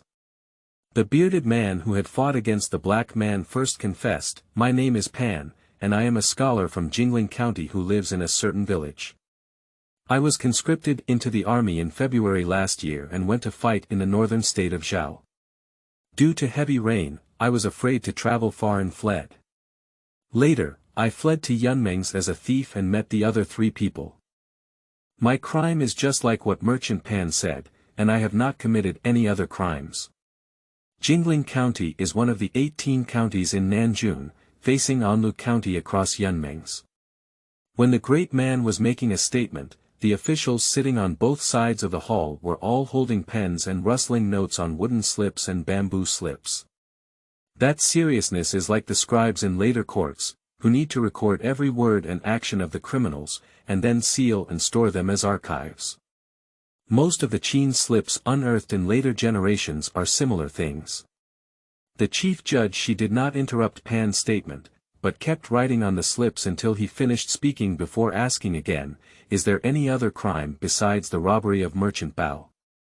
Pan hesitated for a moment and said, no. At this moment, Ji Ying turned her head and muttered to Heifu, I remember that day, he said he had several lives on his hands. P.S. She was born in the 45th year of King Zhao of Qin. He made a mistake in the previous chapter and has been corrected. At 12 o'clock in the evening, there is also a chapter with updates, for those who cheat on recommended tickets, end of this chapter. Chapter 9. Legalists are all Virgos with OCD. You are listening at novelfull.audio. Chapter 9. Legalists are all Virgos with OCD, seeking recommended tickets. The clamor of the prison is like a whip, chi. Before Heifu could answer, the fierce-looking officer glared at Ji Ying and pointed at him. Then, the 2 military officials on standby in the hall walked over and pressed Ji Ying to the ground. The villain just has a case to show. Ji Ying shouted out that he was unjustly accused, but one size fits all. Angry, he personally held a bamboo board and pulled it towards his spine and buttocks. Heifu helplessly closed his eyes and listened to the bamboo board ring 10 times, and Ji Ying also shouted 10 times. Only then did this temporary punishment come to an end.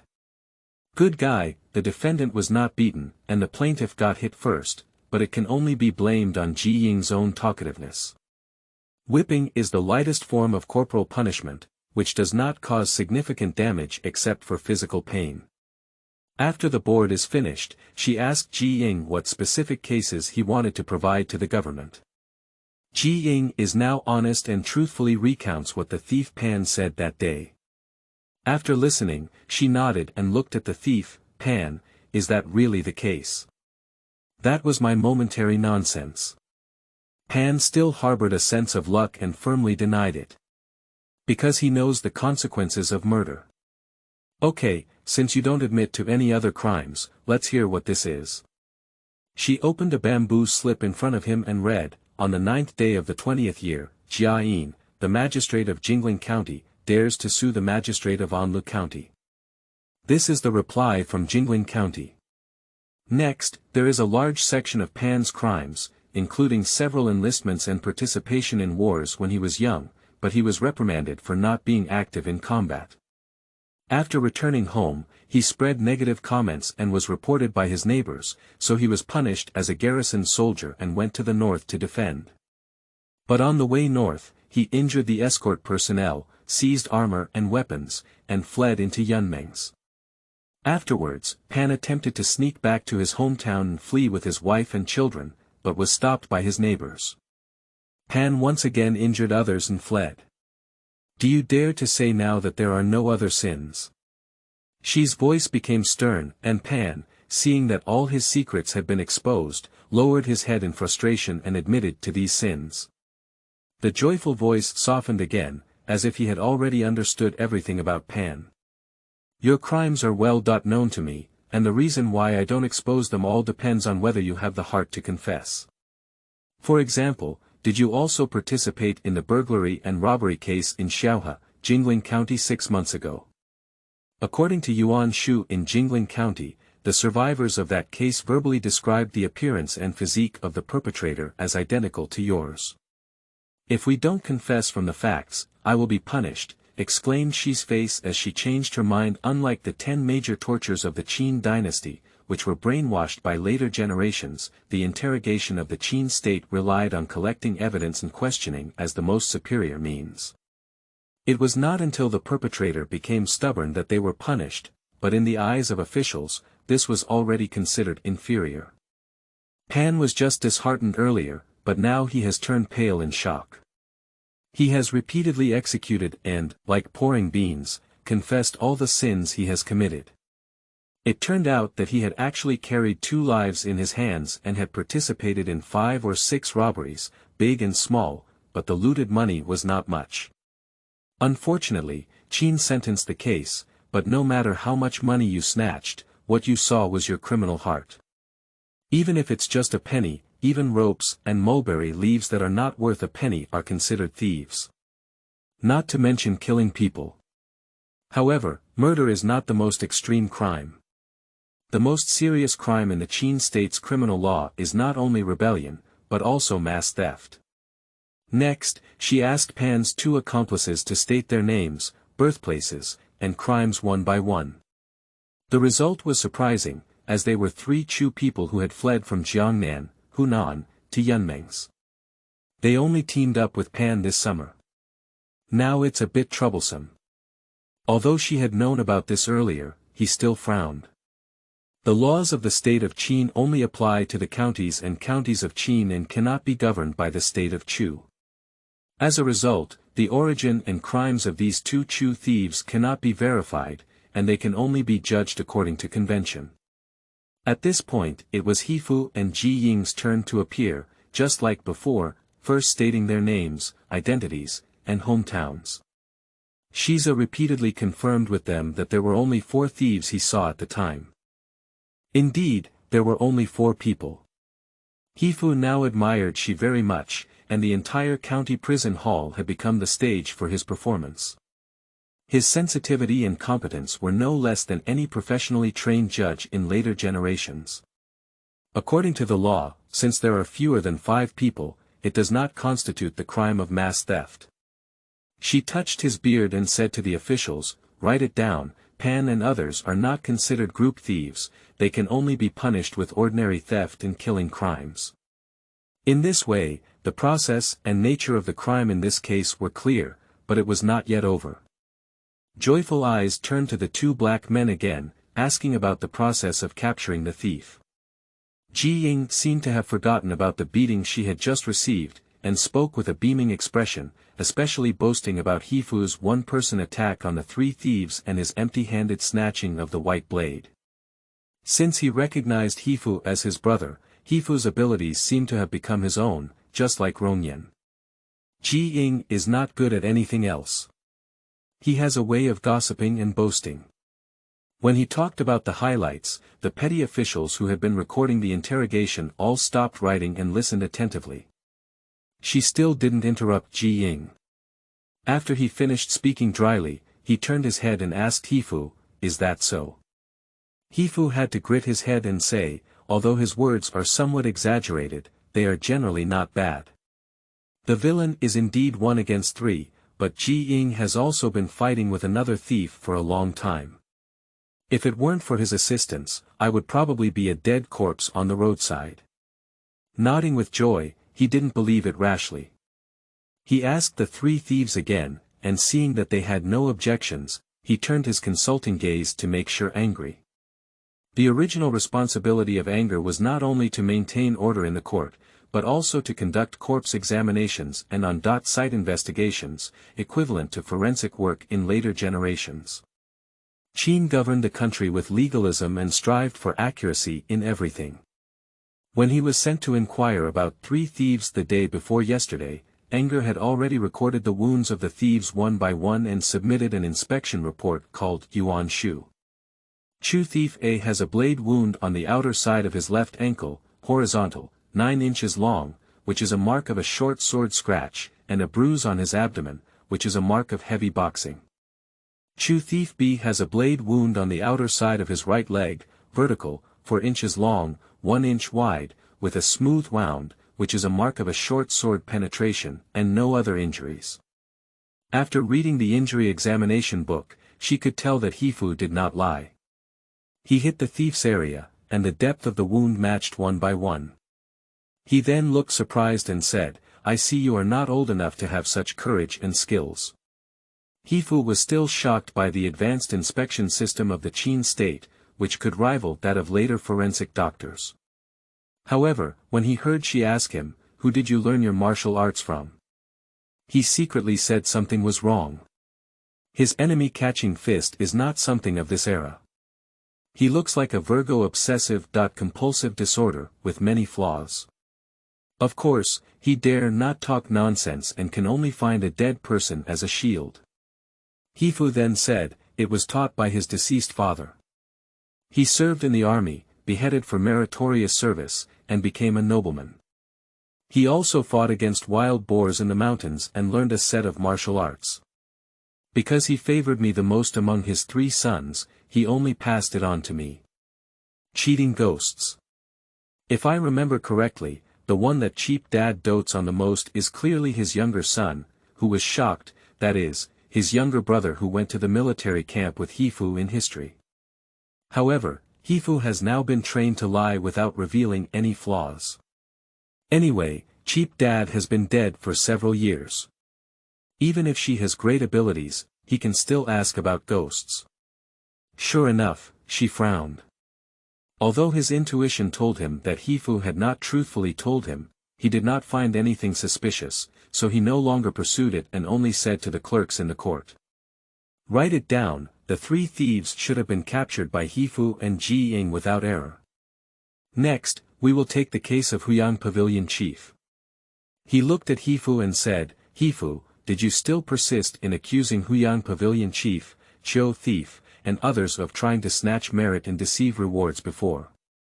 Heifu arched his hand and said, "The government encourages accusation of adultery, and even petty people insist on self-accusation." Shiban raised his face and said, "The chief of Huyang Pavilion is an official in charge of food fighting in the government. Do you know that if someone falsely accuses an official and is found guilty, they will be punished severely if they are falsely accused?" At this point, there was no way out. The black man held his head high and said, "I know, but I only state my grievances and dare not hide them." "Okay." She nodded with joy and gestured to anger and joy, "Bring Huyang Tingchang and others up. We must hear both cases together within today." Accompanied by a burst of footsteps, everyone in Huyang Pavilion was taken from below the hall. There was the thin and small beggar, as well as 3 pavilion guards. When they arrived at the hall, they all stared at the black man, their anger overflowing with words. Huyang Tingchang, who had a horse-like face, walked at the end. As soon as he entered the hall, he looked around and found the merchant Bao standing aside as a witness. He looked at him with his eyes, and after Bao nodded timidly, Huyang Tingchang finally breathed a sigh of relief. He turned to look at Heifu and sneered inwardly, "Little vertical, when you confront and question him later, it will leave you speechless and difficult to understand." P.S. In this chapter, the interrogation process, QA process, and the judge's final interpretation are referred to in the detention rules for interrogation. Please find attached the translation of the article, "Thief Dies," from the book Yunmeng Qin Bamboo Slips. A man's body is lying on his back in the south of a certain house. The man had a blade wound on his left forehead and 2 blade wounds on his back, both longitudinal, 4 inches long and 1 inch wide. The wound was concave in the middle, resembling the marks of an axe. Surrounding bleeding, contaminating the head, back, and ground. There are no injuries to the other parts. Wearing a single fabric short jacket and skirt, the back of the short jacket is equivalent to the wound area, with 2 cuts by the blade, and the back and collar are stained with blood. There is a pair of Qin-style hemp shoes on the west side of the body, one is slightly more than 6 steps away from the body, and the other is 10 steps away from the body. Put the shoes on the body, which is just right. The ground is hard and there are no signs of the killer. The deceased was a middle-aged male with white skin, a body length of 7 feet 1 inch, and hair length of 2 feet. There are 2 old scars treated with moxibustion on the abdomen. After reading it, I feel like I need to calm down. End of this chapter. Which hand hit you in Chapter 10? You are listening at Novel Full.audio. Which hand hit you in Chapter 10? Huyang Pavilion, also known as Zhen, is over 20 years old and lives in the county town. It is said that he was a relative of the left captain of the county and inherited his father's title, becoming the third level, Zan Niao, Z, A N N I A O. He relied on his martial arts skills to pass the assessment of officials in the state of Qin and was appointed as the chief of Huyang Pavilion. He achieved great success at a young age and has always been reckless. Perhaps it was because Zhen held a noble title and official title that he first recounted the story, let the officials know. Zhen seemed to be very familiar with the interrogation procedure, and first bowed respectfully to the presiding judge before slowly saying, "On that day, I was inside the Huyang Pavilion, practicing weapons with the second and third sons in the pavilion. Suddenly, I received a call for help from a local merchant named Bao, who said that a group of thieves were attacking him 9 miles south of the pavilion. I dare not neglect it, so I immediately summoned the bandits and pavilions to quickly go. When I arrived at the place, I saw that the 3 thieves had been bound, but the 2 who had captured them were whispering in the same place, not knowing what they were discussing. I had doubts in my heart and came forward to interrogate them. As usual, I checked the 2 individuals' verification and transmission, and also asked how they captured the thieves with their 2 enemies and 4 enemies. However, Shiwu, named Heifu, hesitated and even started fighting with me. He even hit me. Later, when he saw the officials' carriage and horses, he knocked down the bandits and the soldiers in the pavilion, and ran to the road to falsely accuse me of taking credit and deceiving rewards. That's how things happened, and there's no other way to explain it. He's lying." Ji Ying was anxious, but at least remembered why she had been beaten just now. She persevered until Huyang Tingchang finished speaking before quickly refuting him. "Huyang Pavilion Chief, I didn't know you before and have no grievances or grudges. Why should I falsely accuse you? With my own strength, how can I dare to beat you in front of the people in Huyang Pavilion?" The black man couldn't help but start questioning him. Huyang Tingchang rolled his eyes and said, "Perhaps it's because you have something to hide, or maybe it's because you rely on your strong martial arts skills and lack the ability to be an official." At this moment, she signaled to Heifu that he could make a statement, so Heifu recounted the story of Huyang Pavilion chief coveting the rewards of the 3 thieves and persuading them to share the credit together without success. He even planned to forcibly seize it by force. It's just that when the villain ran to the roadside and shouted for justice to the officials, he was too eager and accidentally knocked down the bandits and the pavilion guards. That's all. As for what the pavilion chief said about me resisting with force and even hitting him, there was no such thing as that. I don't know why he said that. That's how it is, there's no other way to explain it. Heifu has almost figured out the operating rules of the Qin court, emphasizing procedural fairness. Judges have strong meticulousness and logic, and provide both personal and material evidence, which is really very similar to later court trials. In this situation, Huyang Tingchang dared to speak with confidence, but was it a stroke of luck? Or were you prepared earlier? Heifu felt a little uneasy in his heart, and then he looked at the merchant Bao, who was still sweating profusely in the late autumn, and vaguely guessed the reason in the court. The presiding judge she listened to the 2 people's statements while recording 2 areas of contradiction in their statements on a bamboo slip, and raised questions. Firstly, Huyang Pavilion Changzhen, has she ever persuaded the 2 black husbands to divide the credit and deceive rewards? Of course, Heifu and Jiaying said they did. The pavilions, beggars, and soldiers firmly denied it, saying there was no such thing. When asked about the 3 thieves again, they said that they were bound to the side at that time, far away, and could not hear clearly. So, as a witness, the merchant Jia Bao became a crucial point. He looked at him with a consulting gaze, but after seeing Bao Qi suspicious for a long time, he cautiously replied, "The villain didn't know about this. Not good. This guy has indeed confessed." As soon as these words were spoken, Heifu's heart sank. Ji Ying became even more furious and shouted, "You treacherous businessman, we have saved your life, but you will repay us with kindness and collude with others to deceive us. I haven't been locked up with them before, how can I collude to confess and deceive?" The merchant Bao also spared no effort and put on a posture of arguing in the market, patting his chest and saying, "It's true that you two saved me from the bandits, but in this hall, in front of the prison guard, I dare to say anything untrue and let the ghost visit my house." Xiu Gui is one of the many superstitious ghosts and gods in the local area. It is said that whoever it visits will be impoverished. As a merchant, speaking such a poisonous oath is also enough. Ji Ying was so angry that he wanted to jump over and fight against the merchant, but the black man stopped him and said to Shi, "Prisoner, this merchant is from Huyang Pavilion and is familiar with the pavilion chief and others. On the same day, he acted as a lobbyist for him, hoping that we could share the credit with Huyang Pavilion. His testimony is unreliable. Believe it or not, it's up to you. It's up to the prison warden to investigate." Huyang Tingchang saw the situation turning around and began to smile. However, she did not listen to either side's arguments, but flipped over this page and asked the next question. Secondly, did Heifu really take action against Huyang Pavilion chief? Heifu knew why Huyang Tingchang and others were smearing him so badly.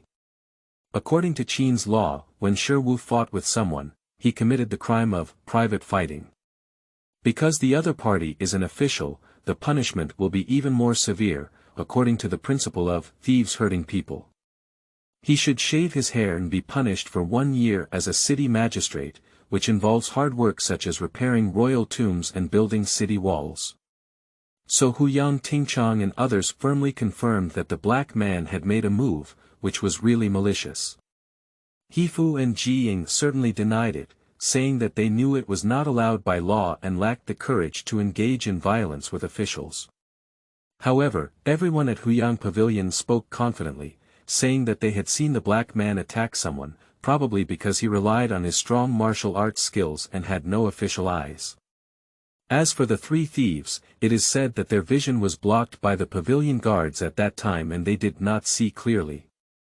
Both sides had opposite statements, so the merchant Bao became a key witness again. "I saw with my own eyes that Heifu punched the pavilion chief."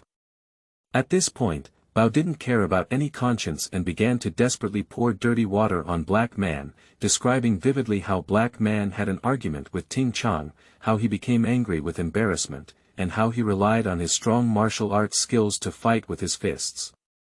When Bao was speaking, the black man pursed his mouth and remained silent. Ji Ying listened to all of this and became anxious as an ant on the hot pot. "We are in danger, in danger." Ji Ying knew that the situation was already very bad. The 2 questions raised by the prison clerk and the final testimony were not favorable to his own side. If both were confirmed, he and Heifu would face heavy punishment. Not to mention the crime of assaulting officials. If the 2 of them accuse Huyang Pavilion chief of taking credit and deceiving rewards, they will also face the crime of false accusation. According to Qin's law, the person who falsely accuses will be punished with the corresponding punishment for the false accusation, which is called false accusation of sitting back. He and his black husband not only failed to receive any reward, but also faced serious punishment. Perhaps tomorrow, they would be labeled with a tattoo on their face, become official slaves, and be sent to serve as border guards, even involving their families. On the other side, Huyang Pavilion Changjin seemed to see that the balance of victory was slowly leaning towards her side, and she was immediately proud. It seems that the news from outside is correct. Those secret operations are still useful. This merchant Bao Su was timid and, with a slight scare, came to their side. He was already pondering how to celebrate after winning this case. Perhaps he could go to the city's women's village to laugh at the foolishness and overestimation of the black man to those women who snuggled up next to him. "Little Shiwu, dare you sue the officials?" Funny. By this point, the merchant Bao had already finished his statement. After writing the crucial testimony, she looked at Heifu and the other 2 and said, "Do you have anything else to say?" This is their last chance to defend themselves, otherwise they will have to rely on happy judgments for their fate. But Ji Ying had no other choice, muttering that she was wronged, but her head drooped lower and lower at this moment. Heifu stood up and asked Officer, may I ask Shang Jiabao and others a question? She was slightly surprised that Heifu could remain so calm in a desperate situation, and nodded, saying, but it's okay to ask. Heifu paced up to the merchant Bao and said, did you say you saw me punching the chief of Huyang Pavilion with your own eyes?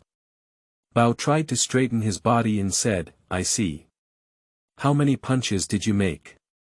1. 1 punch. In order to prevent his testimony from being too false, he only dared to fabricate a black man and punch Ting Chang, but was stopped by everyone. Let me ask you, can you see clearly which hand I used to hit him? Heifu raised his hands, and his family had been farming for generations. These were hands that had been working year-round, with calluses in their palms and thick and powerful arms, as if with a gentle pass forward, they could strangle the merchant. Bao of the Zhangtu Rat Order. Bao took a half step back with a guilty heart, his 2 small eyes looking left and right, uncertain and attentive. In the end, he could only follow his common sense and confidently say, it should be the right hand. That's right, it's the right hand. Heifu smiled but remained silent, then turned around and asked the crowd at Huyang Pavilion, you also claim to have seen me punch people with which hand? The bandits and the soldiers at the pavilion looked at each other, and in the end, they all chose to agree with the merchant Bao's statement. It's the right hand. Finally, Heifu stood in front of Changzhen in Huyang Pavilion. The two were about the same height, with their eyes facing each other, and they both regarded each other as enemies. Today, either you die or I die. Heifu sneered and said, Ting Chang, you didn't forget how you got beaten yourself, did you? Huyang Ting Chang felt that there might be some deceit in this matter, but now that he had given a different answer, it would have made the prison staff suspicious. On the contrary, it was not good. He impatiently pointed to Heifu's right hand and said, it was his right hand that hit my abdomen. As he spoke, he also lifted his shirt, and there was indeed a shallow bruise on his abdomen. It was caused by Huyang Ting Chang, who had one of his subordinates, Ting Zhua, strike hard. Before he could finish speaking, a burst of laughter erupted in the corner of the hall. Ha ha ha, ridiculous, really ridiculous. Everyone fixed their eyes on Pan, the bearded thief wearing shackles, who was trembling with laughter. Criminal, why are you laughing? She stopped and wanted to punish the prison warder Pan. Pan lifted his head and said, I laughed at this tall and foolish merchant. I remember clearly that Heifu drew the sword with his left hand and has been holding the blade with his left hand ever since. This is why we didn't expect his moves and were caught up in a scheme. When fighting with me bare-handed, he also had a stronger left hand. Whenever he punches me, he always uses his left hand first, causing pain on the body. The pavilions and merchants don't know, but it's ridiculous to accuse him of hurting people with his right hand. As soon as these words were spoken, merchants such as Bao and the chief of Huyang Pavilion were stunned, and the hall was filled with the sound of civil servants quickly recording their testimonies. That's right, how could I use my right hand?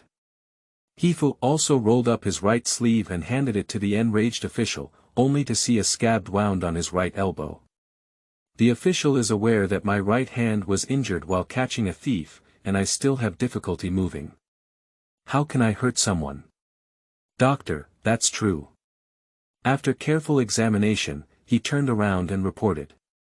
With a surprised expression on his face, Xiao listened with interest to Heifu's statement, while the Huyang Pavilion and merchants had already turned ashen. Heifu slowly walked to the center of the lobby, and at this moment, he had become the undisputed protagonist of this interrogation. Moreover, as confirmed by Pan, even if not injured, when I fight with others, I always punch with my left hand first. As for why? Heifu smiled at them, bared his big white teeth, and then raised his left hand above his head, like an athlete announcing victory after a game. Because I am left-handed.